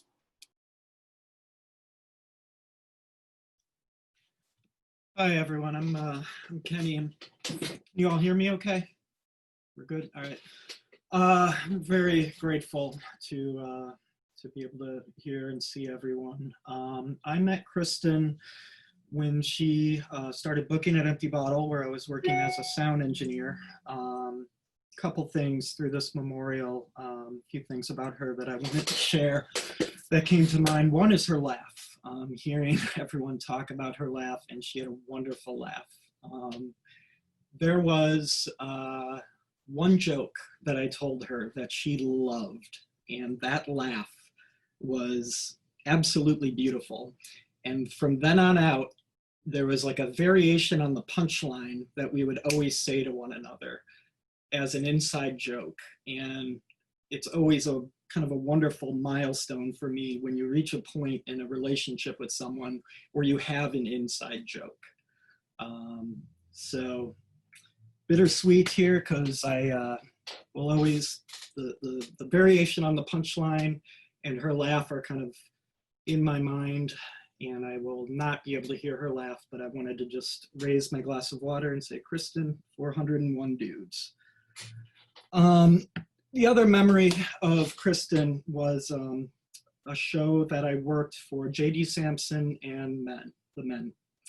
That was an incredible show. I remember the sound check and the show. They were the easiest band to work for, the funnest band to mix, just super on the ball. And when the show happened, there was just a noticeable LGBTQ presence at the Empty Bottle that night, and a majority of women in the crowd. And at that time, I remember it being somewhat of an anomaly. And the whole night was just joyful and celebratory. And as a sound person, being in a number of shows, it is a great feeling during the show and afterward to feel like I was a part of something important. This is very relevant. And I remember when the show was happening, and Christen was there and she was booking at Empty Bottle, I was like, this is great. Empty Bottle needs to do more like this. And she said, yes. I've seen Empty Bottle become more, I suppose inclusive would be the correct word, over the years. You cannot understate, I'm sure, Christen's influence in that. Unfortunately, I knew there was a lot of dissonance between her and the power that be at that venue. When she moved to Metro, and I had heard that she was able to do more LGBTQ-centered shows, drag shows and whatnot, I was so happy for her. It is wonderful for me to be here, see old familiar faces, and hear some of the voices and see some of the faces of her time at Metro and her involvement with that.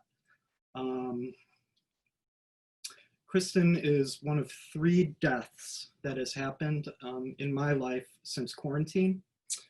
It's been heavy, and I've in resistance of feeling bogged down by the heaviness and sadness of someone's death, I want to champion and validate what was wonderful about their life.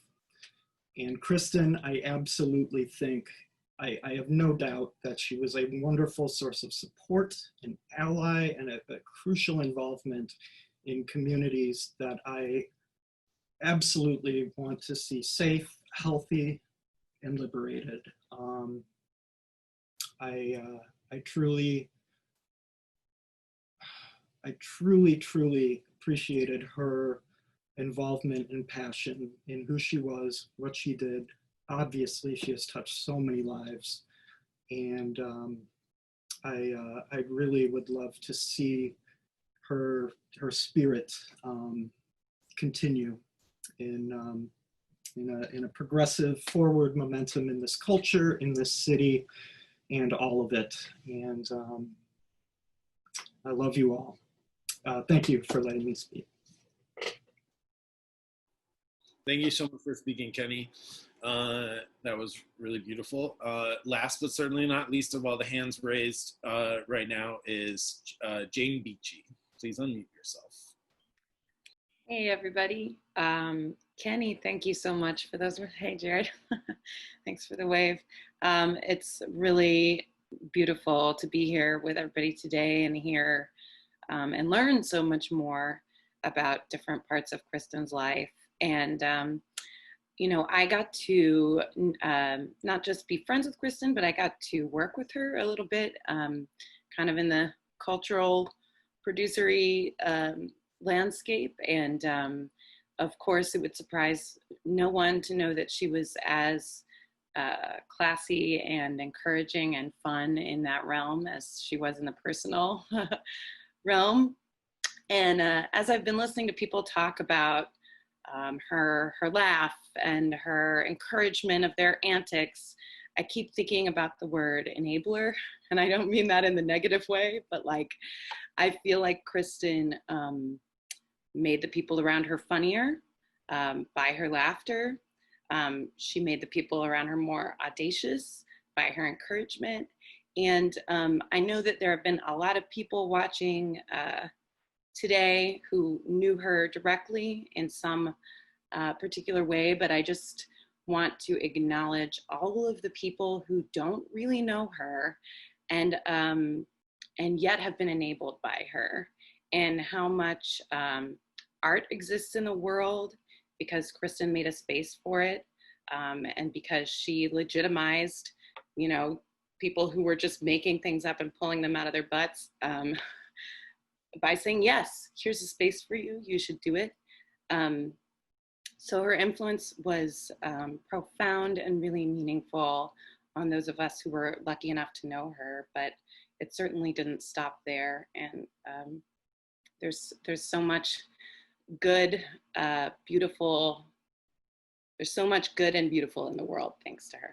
So thank you.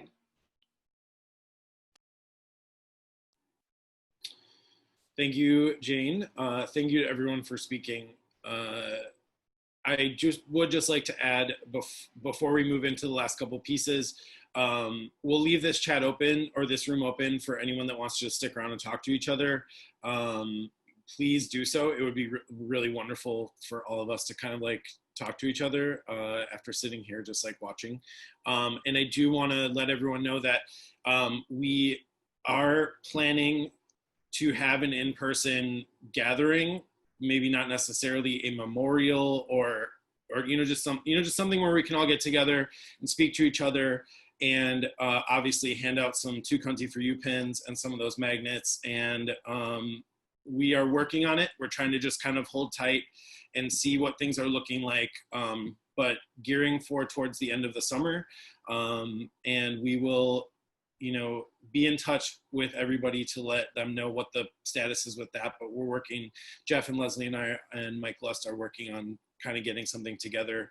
Also, I just want to bring up the fact that we do need to kind of figure out a way to honor Christen, as we were, someone suggested continuing her legacy. Obviously there's a bigger conversation for all of us to have that involves celebrating her and, raising money in her name to donate to a cause that she cared about. So this is also a way for us to stay connected and to celebrate her going forward.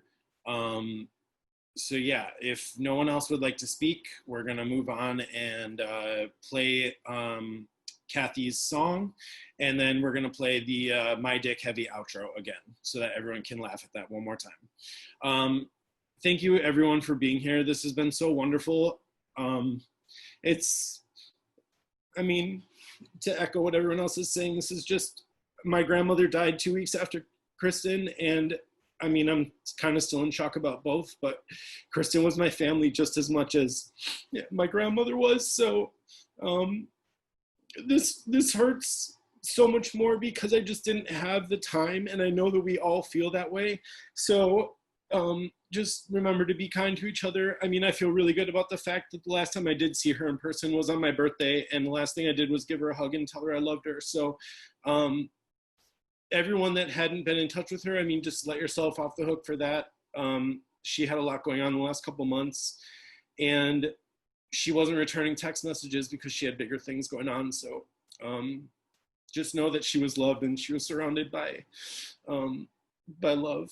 So thanks again. I'm sorry I'm not good at this. This is just really hard, but I want you all to know that the love that we shared for her carries through, and that will never go away.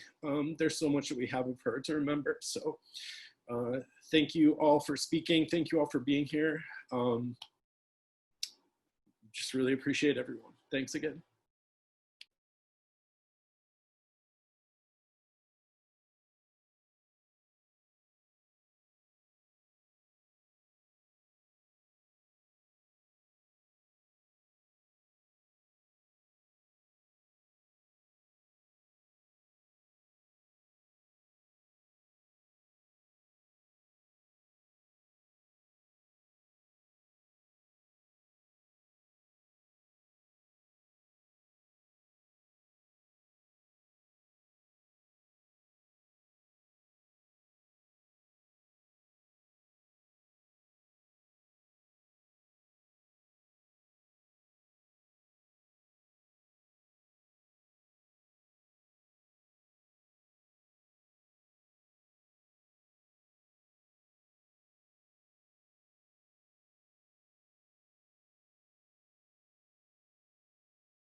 street. My dick, my head, and my dick on my dick. Well, another my dick. My dick the night away and forget about my dick. My dick makes you feel my dick. So many my dicks, but it's got no my dick. And it's my dick so long. My dick, you're wrong when you my dick everything. You used to think my dick was so easy. You used to say my dick was so easy. But you're my dick now. Another my dick and you'll be my dick. Just one more my dick and you'll be my dick. But you're my dick now. My dick, my dick, my dick. My dick, my dick, my dick. My dick, my dick, my dick. My dick, my dick, my dick, my dick. My dick, my dick, my dick, my dick. My dick, my dick, my dick. My dick, my dick, my dick. My dick, my dick, my dick, my dick, my dick, my dick, my dick, my dick. Way down my dick, there's my dick in my dick. Opens my dick, then my dick on your face. My dick, where you been? You telling my dick, and you talk all about my dick. My dick's got a dream about buying some land. Gonna give up booze and a one-night stands. My dick will settle down in a quiet, mighty town and forget all about my dick. But you know he'll always keep moving. You know he's never gonna stop moving. My dick's rolling, my dick's a rolling dick. When my dick wakes up, it's a new morning. My dick is shining, it's a new my dick. My dick's going home. My dick, my dick, my dick. My dick, my dick, my dick. My dick, my dick, my dick. My dick, my dick, my dick, my dick, my dick, my dick. My dick, my dick, my dick, my dick. My dick, my dick, my dick. My dick, my dick, my dick. You and I travel to the beat of a different drum. Oh, can't you tell by the way I run? Every time you make eyes at me, oh, you cry and moan and say it will all work out. But honey child, I've got my doubts. You can't see the forest through the trees. But don't get me wrong, it's not that I'm knocking, it's just that I am not in the market for a boy who wants to love only me. Yes, and I ain't saying you ain't pretty. All I'm saying's I'm not ready for any person, place, or thing who tries to pull the reins in on me. So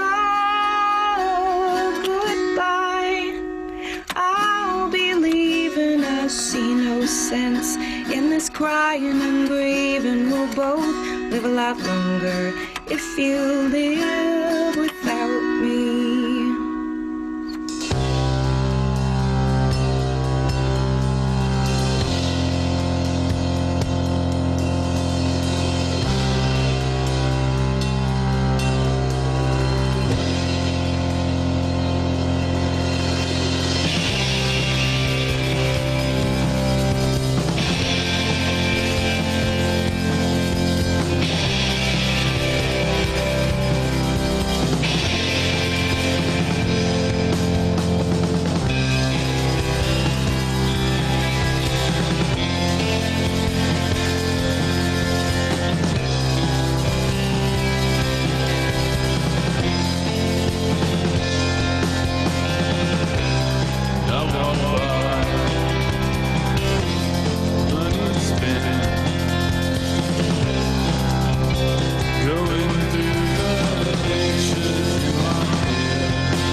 There's somewhere my dick's on me. I'll shake my dick off my shoulders. Come on, baby, my dick's on me. Say on my dick at this time. My dick be covering you up all right.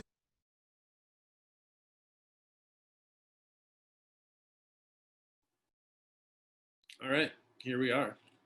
How is everyone feeling after all the my dick getting you up going again?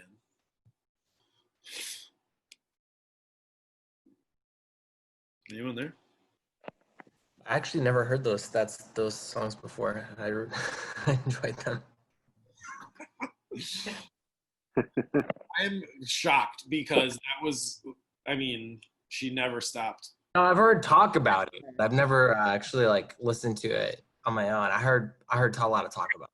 She must have tried on tour and you were busy, I think. Didn't she put? Didn't I she, know she tried. didn't she put on the way to Canada? Yeah. Yeah. Then I just forgot, and now I'm pleasantly surprised again. I will never not associate that with Kristen and Jeff. So. Hi, Jeff. Hey. Jeff. So we were thinking about doing a memorial in the backyard. I mean, maybe not a memorial, but something in the backyard. Mm-hmm. Something appropriately socially distant, but that way we can see people in person. But yeah, probably in probably 2 months. Yeah, I think we were discussing kind of like mid to late August, somewhere around there. Hopefully by then things have sorted themselves out a little bit and it'll be safer. But we also discussed maybe if a lot of people wanted to come, having it in 2 shifts or being, assigning people randomly to time slots to come to. But yeah. I mean, she loved that house. Yeah. Her just literally all of the layers of it. I think that would be super appropriate. Yeah, that's something for the end of the summer, hopefully. I think it would be totally worthwhile, and I think we could do it safely. Yeah, I agree. How are you holding up, Jeff? Yeah, today kind of hit me again, so Yeah. kind of rough. I'll be eating for a while. All my anxiety meds are gone because I stopped needing them. But now it's like, oh fuck, it's all back. But had to happen. Sending you so much love. Oh.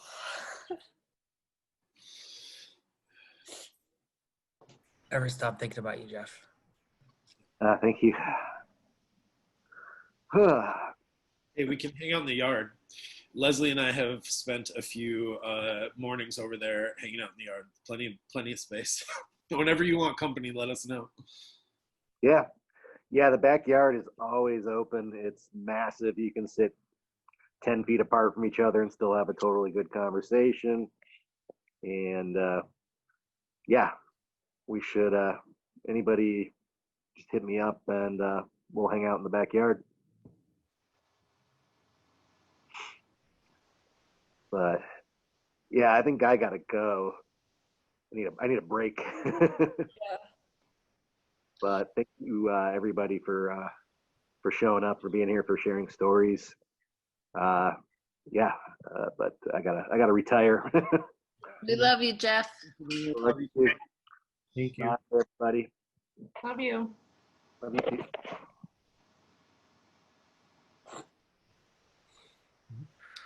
On the same note, I wanted to bring up to anyone that I know Amy volunteered to mail people pins or magnets. I have shirts and LPs, Stormcloud shirts and LPs. If anyone would like one, I will bring those to when we get together in the backyard, and they are free to take if you want to have a little piece of Kristen musically or something to wear, like wearables. We also have Richard Vane shirts that we made right before we went to Austin in November, so we never had a chance to sell them. So if anyone would like one of those, they'll be there when we do that in-person gathering in the backyard, and they are just yours to have. So count on that. Yeah, I never knew that Christen was responsible for the 2 Cunty for You pins that I've seen around, and I certainly didn't know the story behind it. So I'm glad I know that now. I would love to have one. I have a Thank little. you, folks, for putting that dialogue through. I was in the building and I didn't even know what happened, and then these pins are around, and that's Jared all. was there. Jared pulled that guy off of me because he got in my face and grabbed me, but I just told him that he needed to leave. Because at first we all kind of thought it was a joke. Right. Like everyone that was in the room, we all just kind of thought maybe it was a part of the bit because it seemed like something Brian Costello would do. Right. And quickly realized that it wasn't. And I don't, it was strange, but I mean, he even called the police and all this crazy bullshit. So I announced who I was. I said, "Hey, you're being a dick. You gotta go." I did it cool. Like, I don't know. The guy sucks. Yeah. At some point, someone came upstairs and talked to me and whoever else. They're like, "Don't go downstairs. The cops are here." We're like, and Where was this? The hideout. Was it the hideout? Yeah. Yeah, Tim came to talk to me. Tim was like, "What happened?" I was like, "Look, this guy was like threatening everyone. I announced who I was. I put him in a, like, got him out how we were trained at the bottle to do it, and that was it. I mean, he was like, "What are you doing?" And I was like, "My name's Jared. You're being a dick. You got to go." Like, and that was it. He was scary. Ripped my shirt too. He grabbed onto my shirt and ripped it. And that was like not the worst thing that happened, but yeah, that was. It was a nice shirt. Hey, it exposed, a fraudulent person who was going to get a Planned Parenthood award from not getting their award, so that's good. Ultimately, it ended up being a positive. So. I can't imagine trying to fight you, Lugs, and Jared at the same time. Like that, like what an idiot. It was pretty remarkable. I couldn't. I don't know. I might give it a go, Allison. I wouldn't do it. I mean, I'll go for it, but I mean, I might need a helmet. I mean, I stayed seated and said, "You need to leave," and he's like, "Come and make me." So that's how that's. Is unstable gentleman. Yeah. God, I mean, I've worked at Hideout for, I don't know, 6 years now, maybe, and it's a destination spot for, like, I guess what could be considered a problematic demographic. It's so odd. Who's taller, you or Jared or Lugs? I think Jared's got me like by a half an inch. 6'8", 6'9". Yeah, and a half. Exactly. My favorite 2 Cunty story is through Jeff. It made it to like the Royal Headache people. I think a pitchfork year, maybe. And cunt in Australia is like whatever, vernacular wise. And Shogun from Royal Headache, I was talking to Carbomb, and singer walked up and goes, "Hello, cunt," because of the pin and how much he loved it. Oh, Carbomb. She goes, "Australian." I go, "Sick." They wore them all around and knew what it meant to wear it here, and loved it for different reasons. And that gave her, I mean, it was by proxy joy through what she got out of it. I've talked with bands I've done sound for from Australia and Scotland about the usage of the word. Yeah. And they're like, yeah, it's like we're kind of phasing it out, But yeah, it was like, it's like, yeah, it's benign, It's like, this is a good cunt right here, Right. So. There's a picture somewhere of Shogun wearing it, and I wish I knew where that was. All right, y'all. I have a date with a pizza and a fat joint, so I'm gonna dip out of this. You are not alone in that. Everybody drink a glass of rosé today. Yeah. That's. Bubbles. I think we should all do that for ourselves. And Make for turn her. it upside down in a freaking beer mug too. Exactly. All right, everyone. I love you all. Take care of yourselves. Take care of your hearts. Love you. Bye.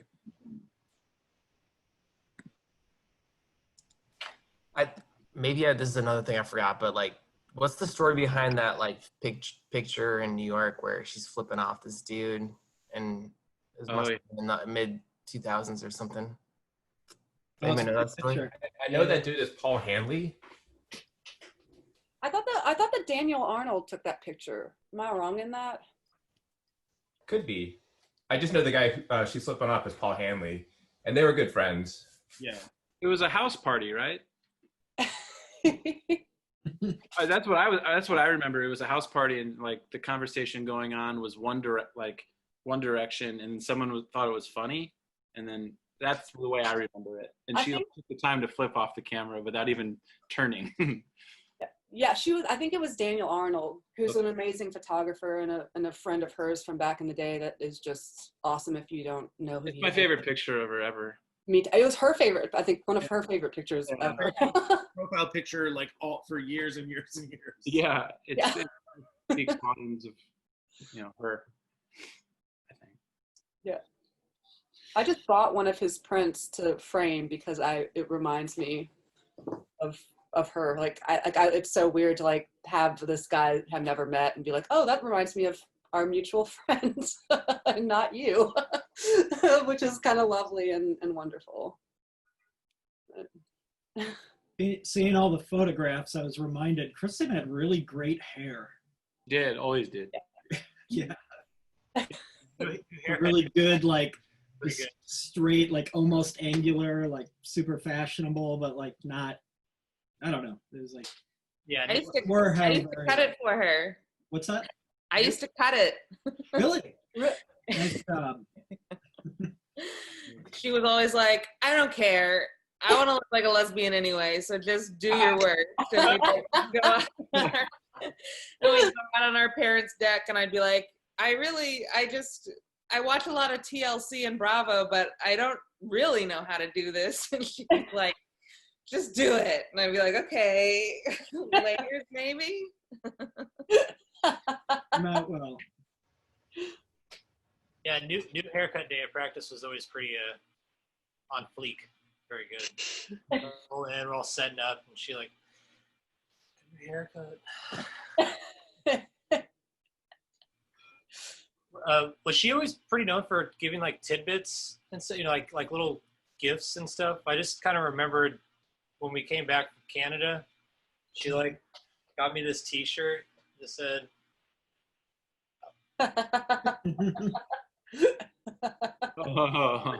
oh my God, you shouldn't have. She's like, it's the least I could do. Yeah, I mean, anytime we traveled, she was always like, oh, I got to get this for someone. She was always buying like little souvenirs. I mean, we've only traveled together a few times, but like totally, she was always thinking of other people, like always.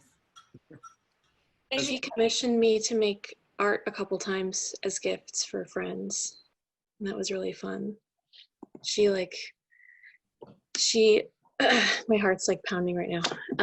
She like messaged me to make, she was like, can you make something for the Empty Bottle Secret Santa party? And I was like, sure, what do you want me to make? And she was like, can you make a dick that says music friendly dancing? So I made like, out of foam core, I cut out like a silhouette of like a dick and balls, and I put like glitter lightning bolts on it, and I don't know who ended up with that, but she also had me make a Christmas ornament for Bob Johnson that was a Cookie Monster wearing a Brett Favre jersey, so that was really fun to make too. But yeah, I feel like she really loved to make her friends feel special and like have inside jokes like everybody else said too. But that was my impression from those 2 times when she commissioned me. That's awesome. Tina, don't you have a phone case with yourself on it that she got for you? Oh, me? Yeah. Yeah. Well, if anyone's not familiar, I also debated saying something about her encouragement regarding this. So Tyler, my friend Tyler got me this life-size cardboard cutout of Bob Dylan one year for Christmas, I think. Like, just, he saw it in a thrift store and I was a fan, and I had it. And advertising my bar shifts turned into this like Facebook, it would turn into these paragraph long, like, just rambles about, you know, it was sort of an outlet for me of whatever the state of affairs in the world, or it was allowing me the ability to speak sort of third person about things that maybe I wouldn't otherwise feel comfortable saying in public on the internet. So it's so stupid, but they just caught on, and with myself at least. And she would always ask about him, like, oh, what's Bob gonna say? And I was like, why did it's stupid, it's dumb. And she was very adamant. She's like, you should make a coffee table book of these dumb conversations you have with this fictitious cardboard cutout. And I was like, you're stupid, Carbon. Why would you say that? But she was not stupid. She was right, because she would encourage anyone trying anything almost. And there was one photo, I took a selfie. I came back from Europe or something like that, and I was exhausted, and like the cardboard cutout had made it to a friend's house, and I was on a street corner, and I took a picture, and she chose that one. Basically, a friend contacted her and was like, hey, I work for this company that makes cell phone cases. Do you have any images you need printed? She goes, have I got an image that I can have you print? And she ran, I don't know how many it took to get this, and somehow she got my cell phone size with surreptitiously. And one day she handed it to me, and it was my cell phone. It was me and this cardboard cutout on the back of my phone for at least 4 years. And then, because I'm bad at answering my phone, or maybe I'm distracted more often than not, she said, oh, now you can always just blame it on, you're on your phone. And that was the joke for a long time. So yeah, it's just out of nowhere, you know. Sorry if that was long-winded. Where's Dia? Oh, he's on his phone.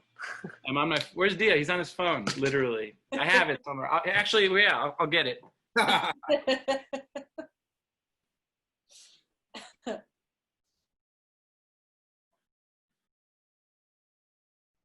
Janine, I don't know if you were thanked, but that song that you sang was like really incredible. Thank you, Kristen. The first day I met Kristen, she asked if I knew that song and if I would ever sing it to her, and I didn't. So I did a very quick and shitty version of it on my auto harp and sent it to Jeff. Yeah, she was like, she really wanted me to do a lot of Linda Ronstadt things that I wasn't interested in doing. But whatever, I wish I would have done it for her sooner. But yeah, thanks.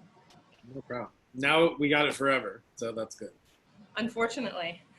No, it's amazing. I was like bawling. I mean, I've been just bawling the whole time. Yeah, I probably should have saved that for the end of the presentation, because I think that's what started me crying, and I never stopped. So yeah.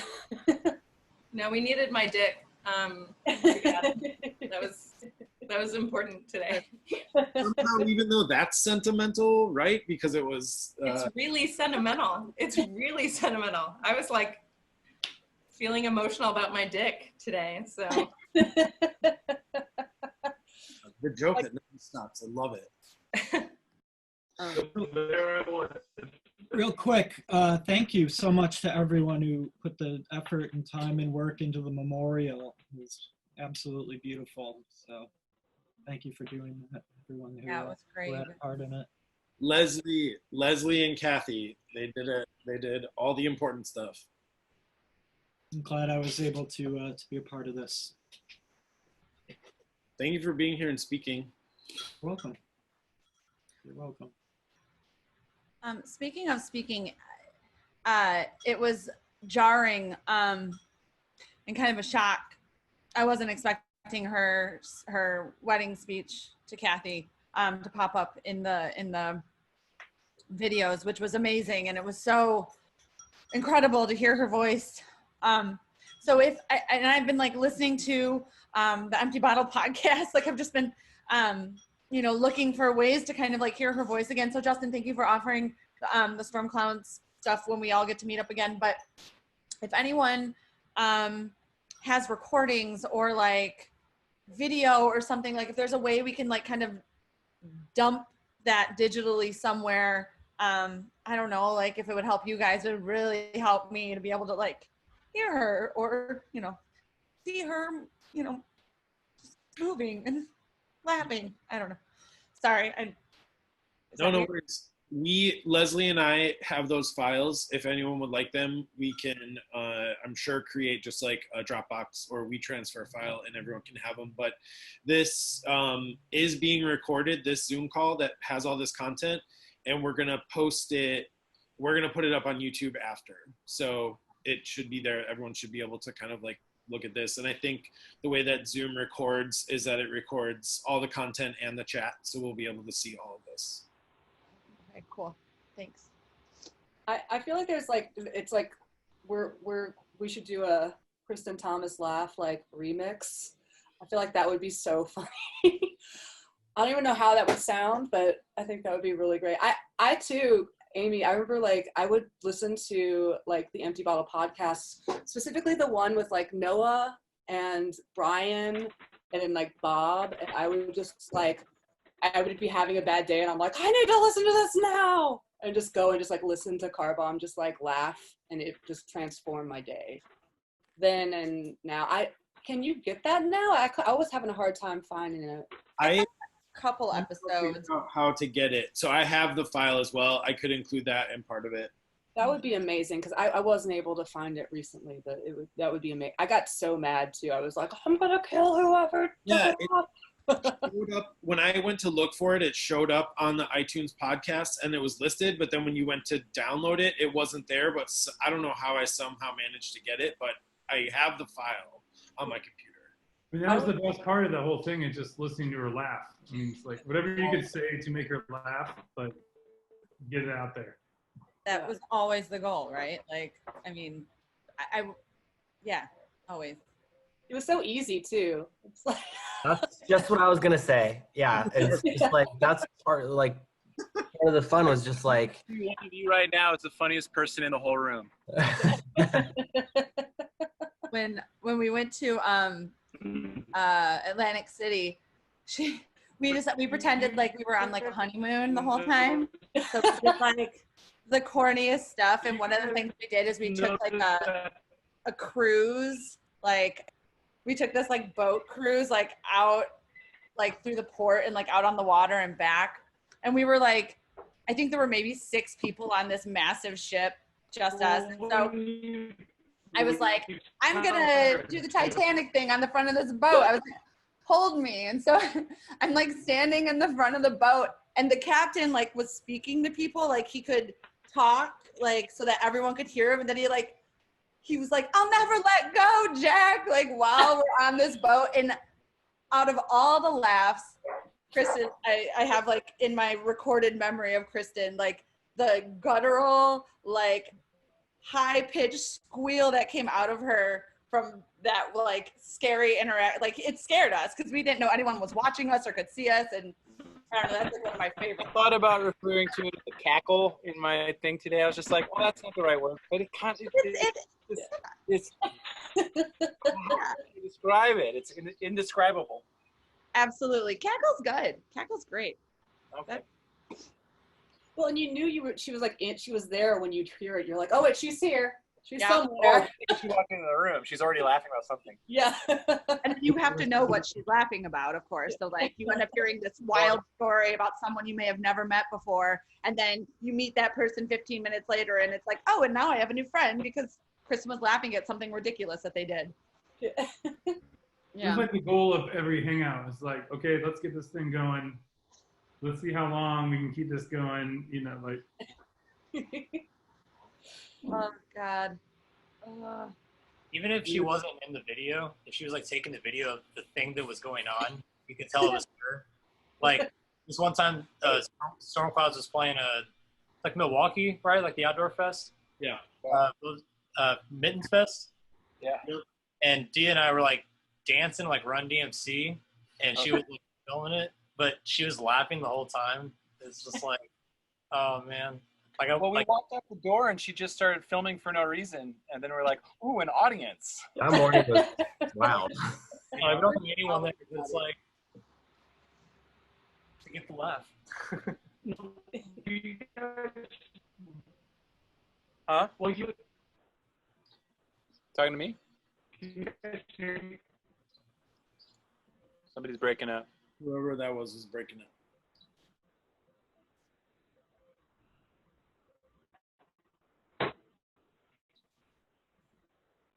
Where is that video?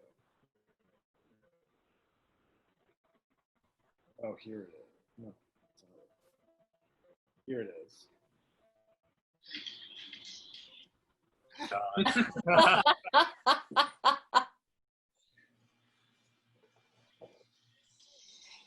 Oh no.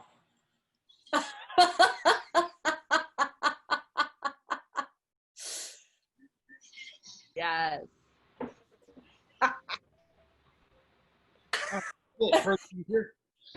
Like, why? Oh yeah, there it is. Okay.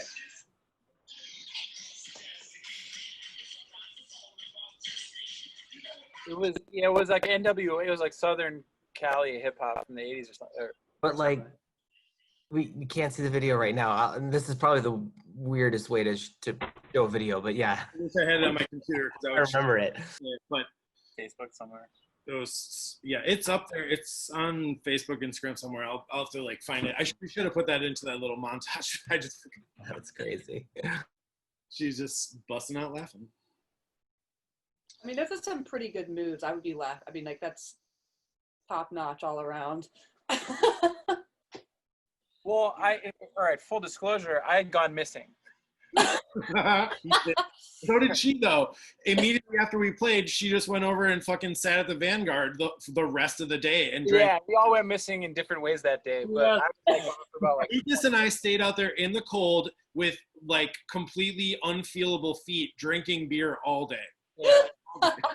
What's that bar called? Bernhardt's? Bernhardt's. Yeah. Bernhardt's. I went into Bernhardt's because I'd never been there, and I walked in, and it's a beautiful inside.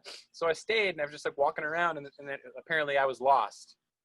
So everyone was looking for me. Skylar found me, and then we walked out together, and she just picked her camera up. So that's all that was. But like, I don't know, a facilitator to the end, you know. Yeah, I think whoever was using the term enabler in like a positive way, I think that was right on. Yeah. Advocate is the one that I kept coming back to, but it's all the same shit, you know? Yeah. Cheerleader, like. Yeah. If you were her friend, she was your biggest fan, basically. She would make you feel as such. So. Even if you weren't cool enough to be in a band or perform, because I didn't do any of those things, but like anytime I was around her, I was like, oh, I'm cool because Kristen thinks I'm cool. Well, I think that there were many shows that, our bands were asked to play that we said no to because she had tickets to a play or was going to a reading or something else. And I was always like, by all means, like you should absolutely go do that. This stupid rock show can wait. Like, no worries.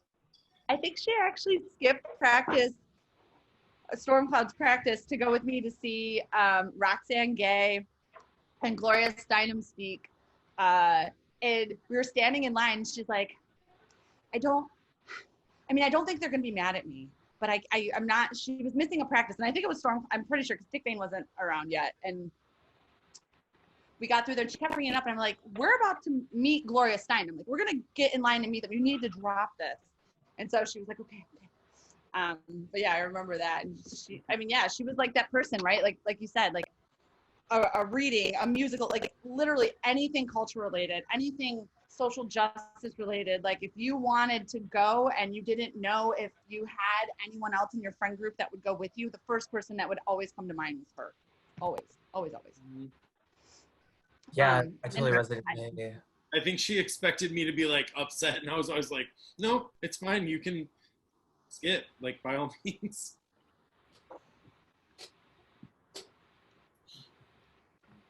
Well, guys, I gotta dip out, but I want to thank everyone for this. This was amazing, and it was very, very helpful. These last few months have been really challenging, and it was really great to see so many familiar faces that I haven't gotten to see.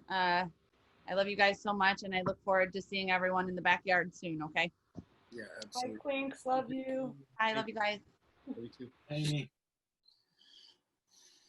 Oh.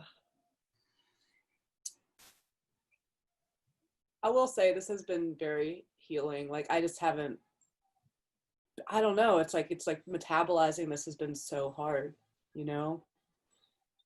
She came down to New Orleans in February, like at the end of February. And it was just like, I'm so thankful that I got that like little bit of time with her, you know, and she wasn't well. But I'm so thankful for her for getting on that plane. And I know there's probably not a lot of closure for a lot of people, and me either, you know, it's just, it's hard. Yeah, she sent Jared and James and I a text towards the end of February, beginning of March, that just was like, hey, sorry, I haven't been around lately. I was hospitalized, and just really downplayed it. So I just remember we were responding like, oh, hey, like, let us know if you need anything. We'll happily stop over. And that was the last time.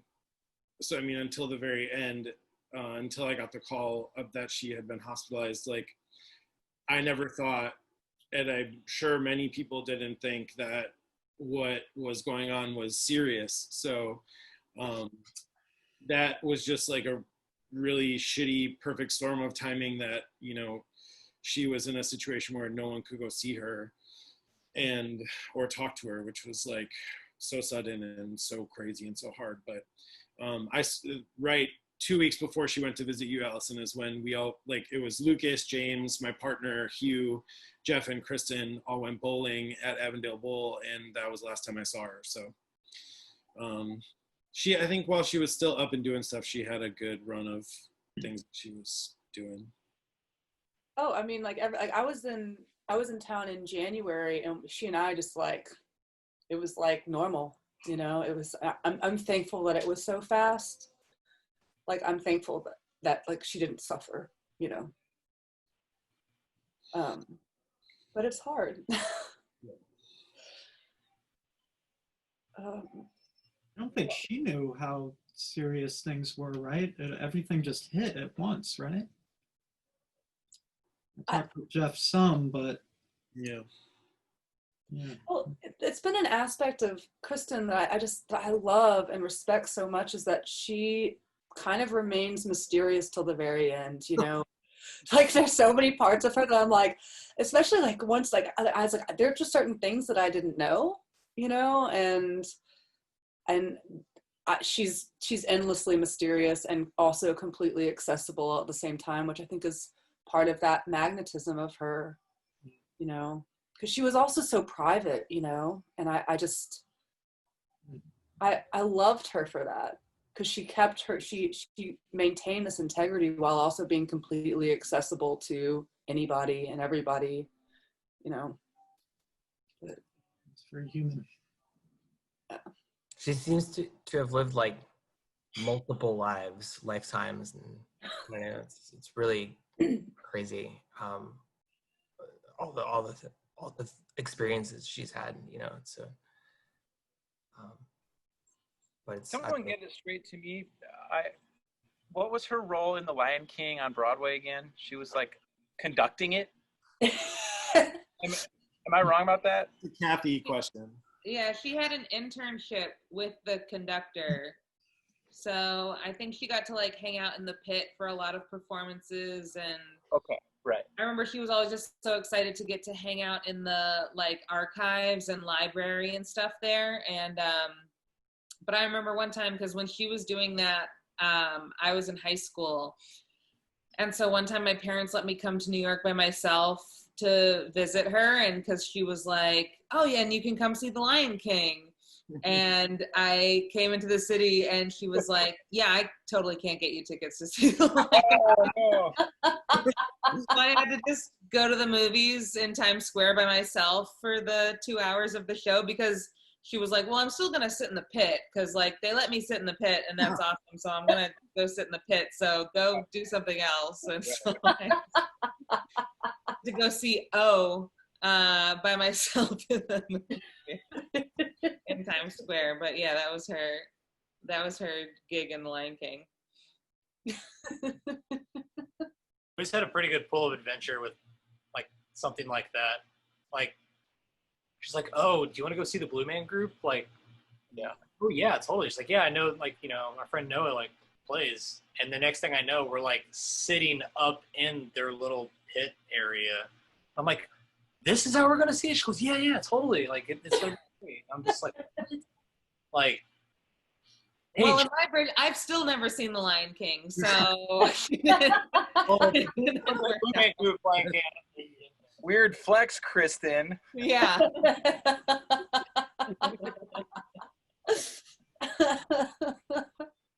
But then, you know, maybe out of guilt for that, for the rest of her life, she was endlessly putting all of her friends on guest lists until the last minute. So sorry you didn't get the good end of that stick, Kathy. But. Well, but then when my band went to Austin to play is when she went with football. And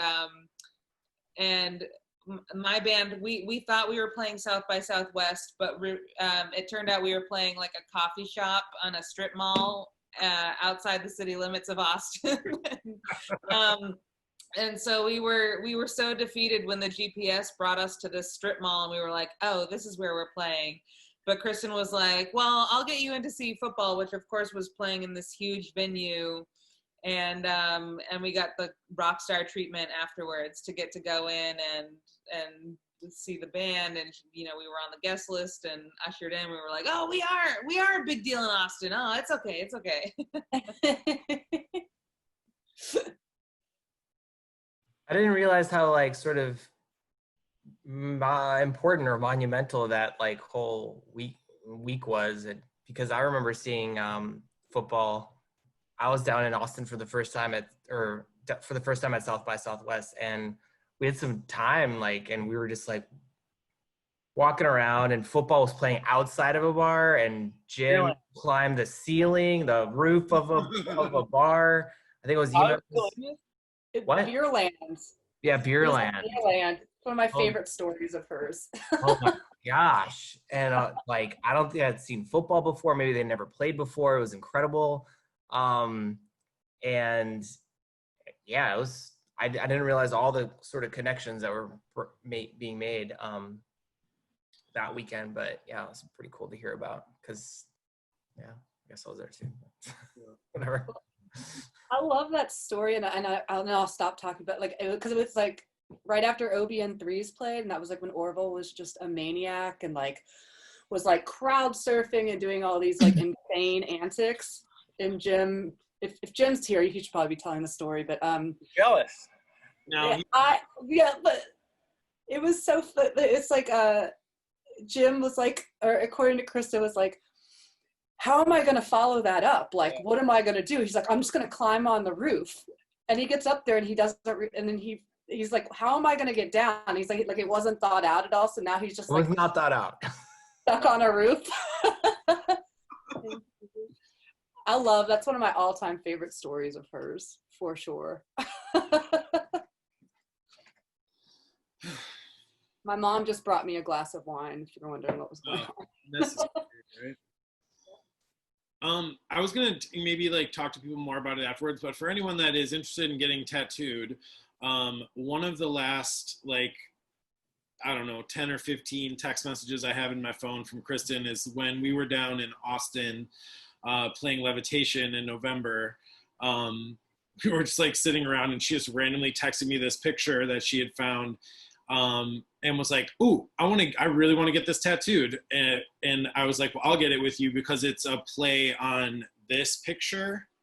I don't know if you can see that poster a little bit in the back. It's like, Oh, she wants it. Oh, go on. Yeah. Famous like Tom of Finland picture. And she was like all excited. She was, you know, all into like buddy tattoos and stuff. We already have matching storm clouds tattoos, so we were like, why not continue with another one? But it's this image, the skulls on the right. That's awesome. I got it. So like, I don't know if y'all can see. You got it on that trip, Lugs? No, I just got it last weekend. No shit. Yeah. So I'm gonna get just the dicks. How about that? I mean, just no bones in the dick. No bone. No bones in the dicks. But Jen Trock did it, so I think she would be delighted to do more if anyone was interested. But nice little way to remember Christen, you know.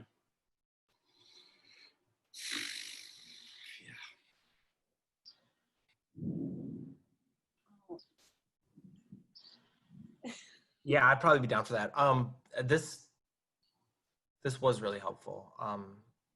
Thank you for putting, or contributing, putting it together, Justin and Kathy and Leslie, if you're here. But yeah, I don't know. It needed, I appreciate it. Yeah. And I appreciate you guys. Thank you. Thanks, Lucas. It's felt really like frozen in time because we're all still just stuck in our houses, and like every time I like think of Christen, it still hasn't really sunk in to me anyway that I'm not going to see her again, because I can't fathom that someone who is my age that I saw so regularly that I didn't know was sick is gone. And I'm sure that's like a shared experience that we all have, but yeah, it's I feel like I personally really needed this all today. I feel like a lot of people have shared that sentiment, but it has helped me feel a lot better. I agree. It's been so, I mean, it's just been a real healing day. I really appreciate it. Like Leslie, I don't know if you, Leslie, like Kathy, I mean, y'all just really, I have so much love and respect for y'all. Same to you, Allison. Oh, She really loved you. I really loved her. Ugh. I think this has already been said like 100 times, but I keep like laughing and thinking to myself that when I die, nobody, like exactly 0 people are gonna miss my laugh. Like 0. And Christen just had this like laughter that was so insane, and like if you weren't already doing something to make her laugh, she would ask you to do something. Like that video of Jeff dancing, or like she's like, dance. I loved that so much because that was really like kind of the whole essence of like, I don't know, you just wanted to make her laugh. Yeah. Mm-hmm. It was a very like earnest, guttural laugh, and Christen kind of had a poker face, like her norm face was very, I don't know. So yeah, when she laughed, it was just so earnest and whatnot. Yeah, it went from like 0 to 100 pretty fast. Exactly, yeah. It wasn't subtle, that's for sure. Many things about Christen were subtle, but her laugh was certainly. Yeah. Amazing. There was a period of time when Bird Cloud was really popular, and she was like obsessed with them, and I remember that. I loved how much she perved out to them. Yep. And so I think she had like maybe just started booking not too long before, but they were coming up and she just would not stop. So I made her these like silk basically balloons that like went over her entire hand, like a big old mitten, and wrote bird cloud on it and put them in a cigar box for her and wrote polite paws. And I was like, you better wear your paws to the show so you don't get inappropriate, which, you know, she was like into consent and everything, but loved pretend perving. And I really did that for like the longevity of laughter, and it worked. Like sometimes things will still pop up in my feed about like polite paws, and like, I don't know, it's like the links that we would go to just to like get that from her. It's funny. I totally love the pretend perv, because like one of the things that I hope he's not watching. One of the things that we bonded over early on was how Orville Neely has like a really great butt. He's like, and she used to be like, he has the best butt in rock and roll. And every time he would like come to play the empty bottle, she would unface his money, because she's like, he always faces his money. So if I mess up his money, then he'll sit there and he'll face it, and I'll get to look at his butt longer. And I love that. I was like, that's really smart. How underhanded. I know. And also completely not pervy. No, harmless perving. Harmless pervy. How charmingly underhanded. Yeah, exactly. The last show that Richard Vane played was with Richard Rose, and Orville's in that band, and she was just like right in front of him the whole time. Taking yeah. I was the one that had to tell her that the one time that she was allotted content in the Empty Bottle book was through Orville, commenting on every time they closed out, he'd be so blacked out, and Christen took care of him every time. She goes, he said my name in the book? Like, that's all she needed. Best butt in rock and roll, just ask her. Yeah.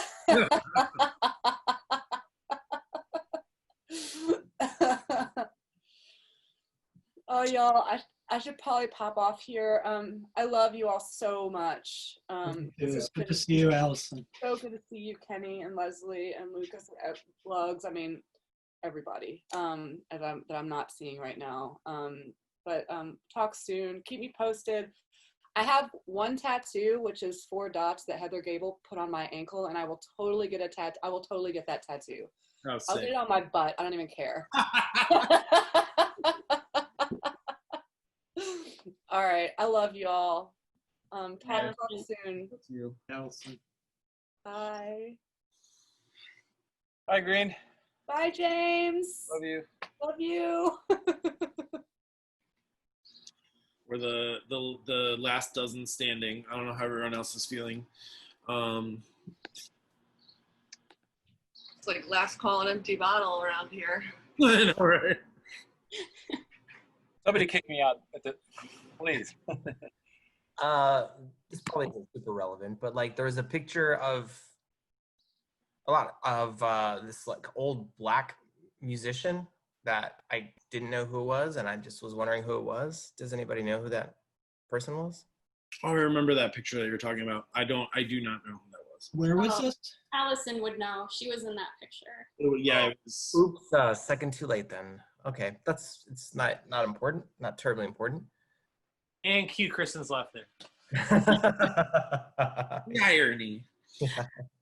I was also picturing like, you know, I mean, everybody's having moments. I felt like I couldn't even speak almost this entire time, but when Ben Butcher Bear was like crying in his bear suit, the thing that made me feel a little better was picturing Christen laughing because Ben was crying in a bear suit, and like it just made me feel like good.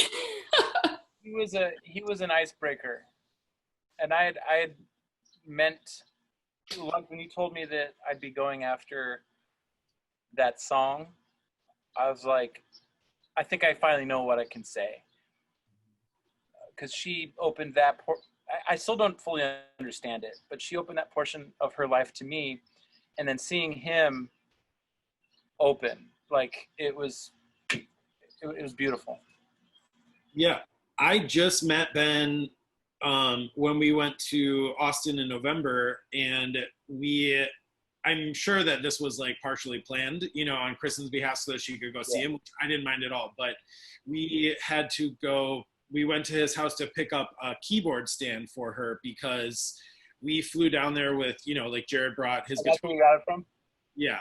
And so we went and picked it up, and Ben has 2 young children, and, you know, children, the baby whisperer, like Christen was just, the kids were immediately struck by her, and we spent too long there, but it didn't feel bad because Ben was talking about how his kids were having a weird day, and then they seemed like totally calm after Christen was hanging out with them for like 15 minutes. So it was, I know that it was really important for Christen to see Ben when we were there, and you know, just on the weird chance that he wasn't gonna be able to make our show. And I'm really happy, like, for both of them that they got to see each other, you know, in November when we went down there. So that was really cool. I was really happy that he could do that.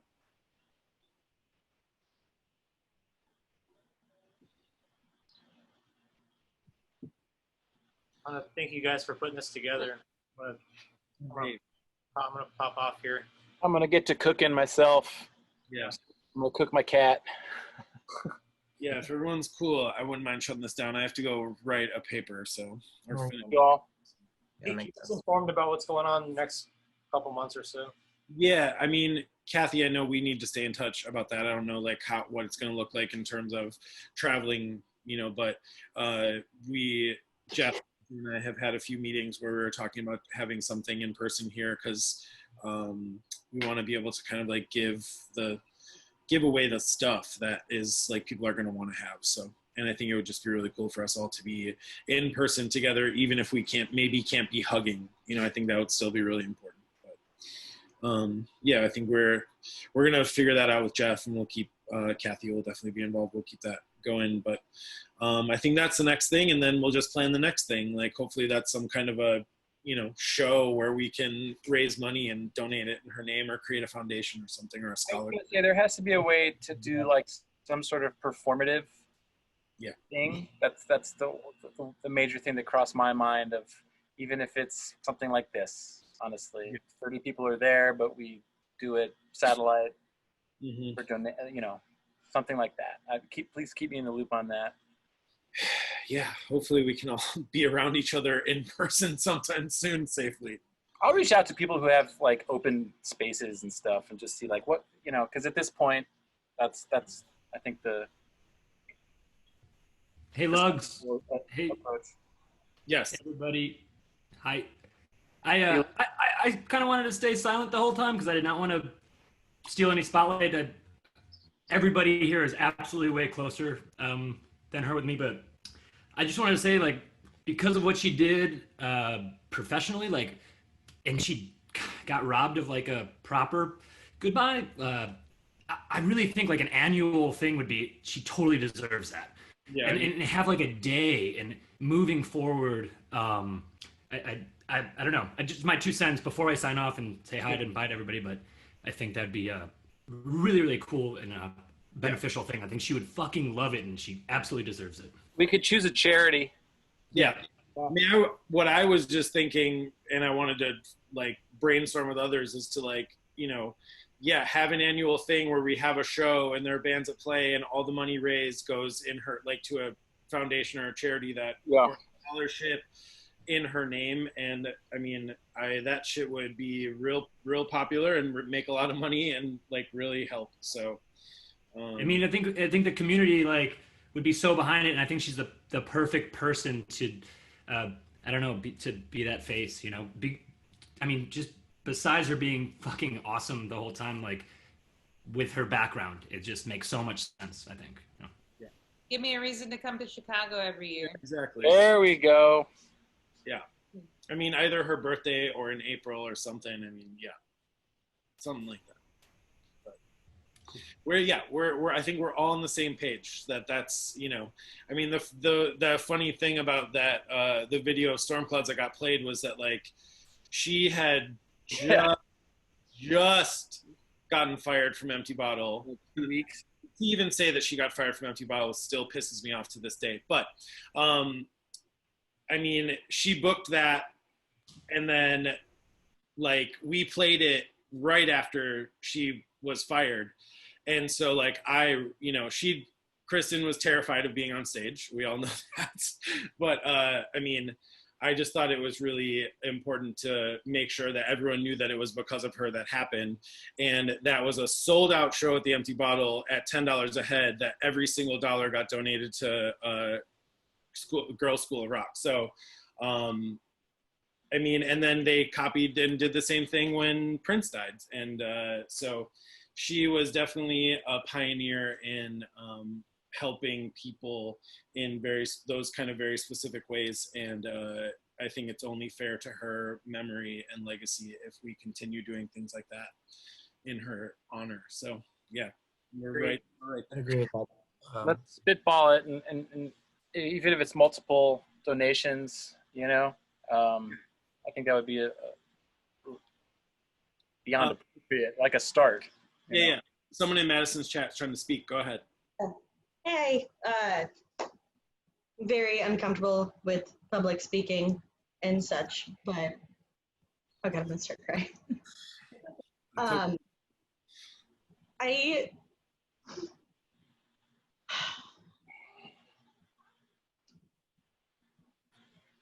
Christen, like, we got to know each other. Like, I work at Empty Bottle, obviously, but she was, you know, so much more than that. Like, we got to know each other as far as like a lot of like share your abortion stuff, and she was honestly like one of the only people that I could text in the middle of the night with some fucking wild ass wingnut like fucking like activist idea, and just be like, hey, I want to do this thing, and she's like,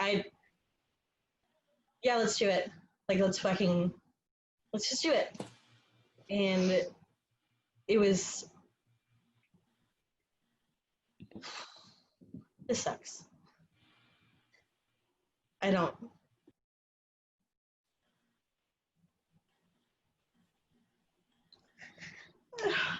Yeah, we're all feeling that. I mean, even just like, thinking about that. So I think we need to do all those things that she would have been doing, activism-wise and raising money-wise. I know that she would have wanted that. So let's do that together because I think that'll help all of us. So. All right, y'all. I gotta head out. Much love to all of you. Thank you for speaking. No problem. I thank you for helping me with the vessel. Love y'all. Love you. Yeah, James.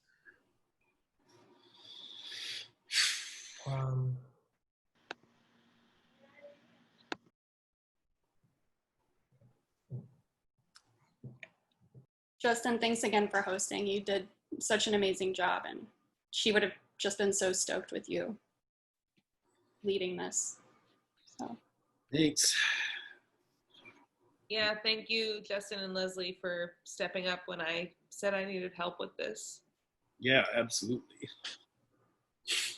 yeah, thanks for letting us be part of it, Kathy. And I hope we were more help than stress. I know at times it was probably questionable, but thank you.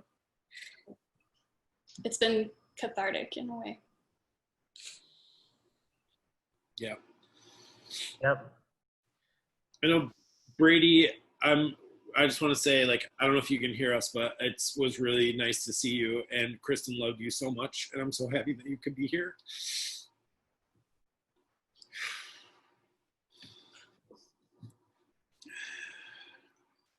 I don't know if he knows he's still here, but I hope he heard that. I saw him earlier. So. Yeah, I saw him earlier. Okay. Yeah, should we call it? Yes, it's a good time to do it. Okay.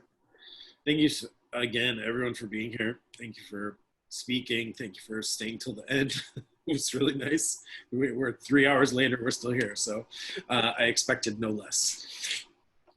Thanks, Justin. Very happy I could be here for this. So wonderful seeing everyone digitally. Agreed. I look forward to seeing you all in person. All right, I'm going to just do this. I'm just going to end it. So Thank you all so much for being here. Thank you, Kathy. Thank you, Leslie. Thank you, everyone. I really appreciate it. Thank you, Lucas, for speaking. Bye, y'all. Bye. Bye.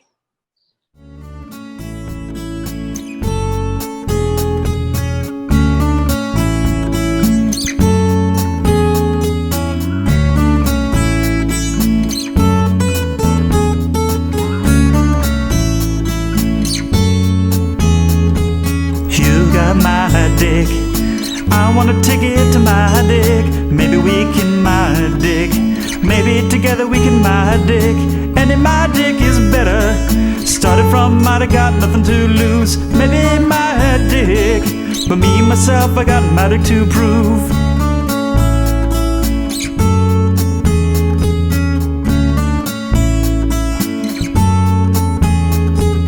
You got a fast dick, I got my dick to get us out of here. Been working at a my dick store. Managed to save just a little bit of my dick. Won't have to my dick too far. Just cross my dick and into my dick. You and my dick can both get jobs. Finally my dick, what it means to be my dick.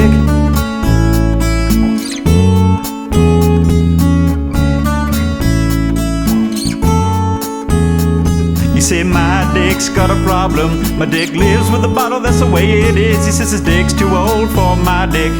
I said my dick's too young for my dick. My mama went off and left my dick.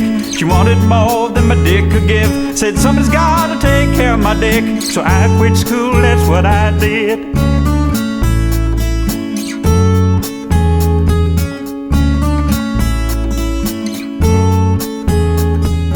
You got my dick. Is my dick enough so we can fly away? We gotta make my dick tonight or living dick this way.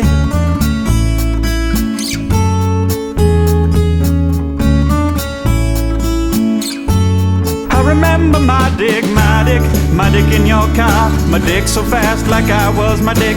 City lights lay on my dick and my dick was wrapped around my shoulder. And my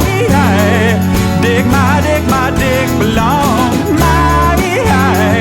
Had a feeling my dick could be someone, be some dick, be some dick.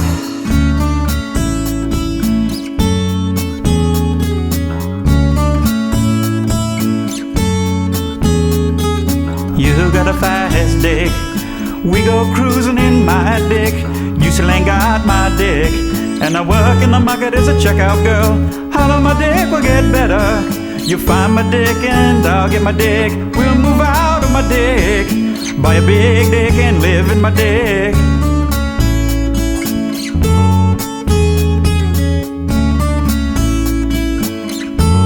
I remember when my dick in your car. My dick so fast like I was my dick.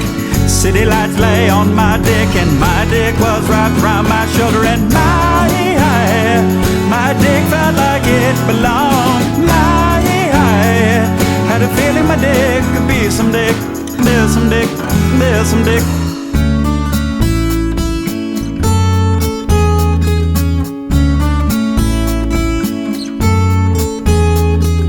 You got a fast dick. I got my dick that pays all my dick. You stay out drinking my dick. I see him on my dick, then my dick, my dick. I always hope for my dick. Thought maybe my dick would my dick find it. I got no plans, you my dick. So take my dick and my dick, my dick.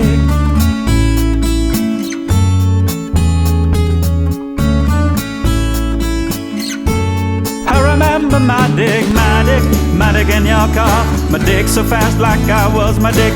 City lights lay on my dick and my dick was wrapped around her, my dick. And my had a feeling my dick belonged.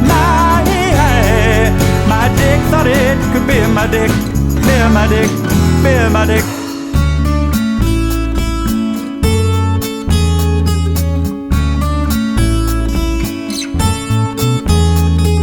You got my dick.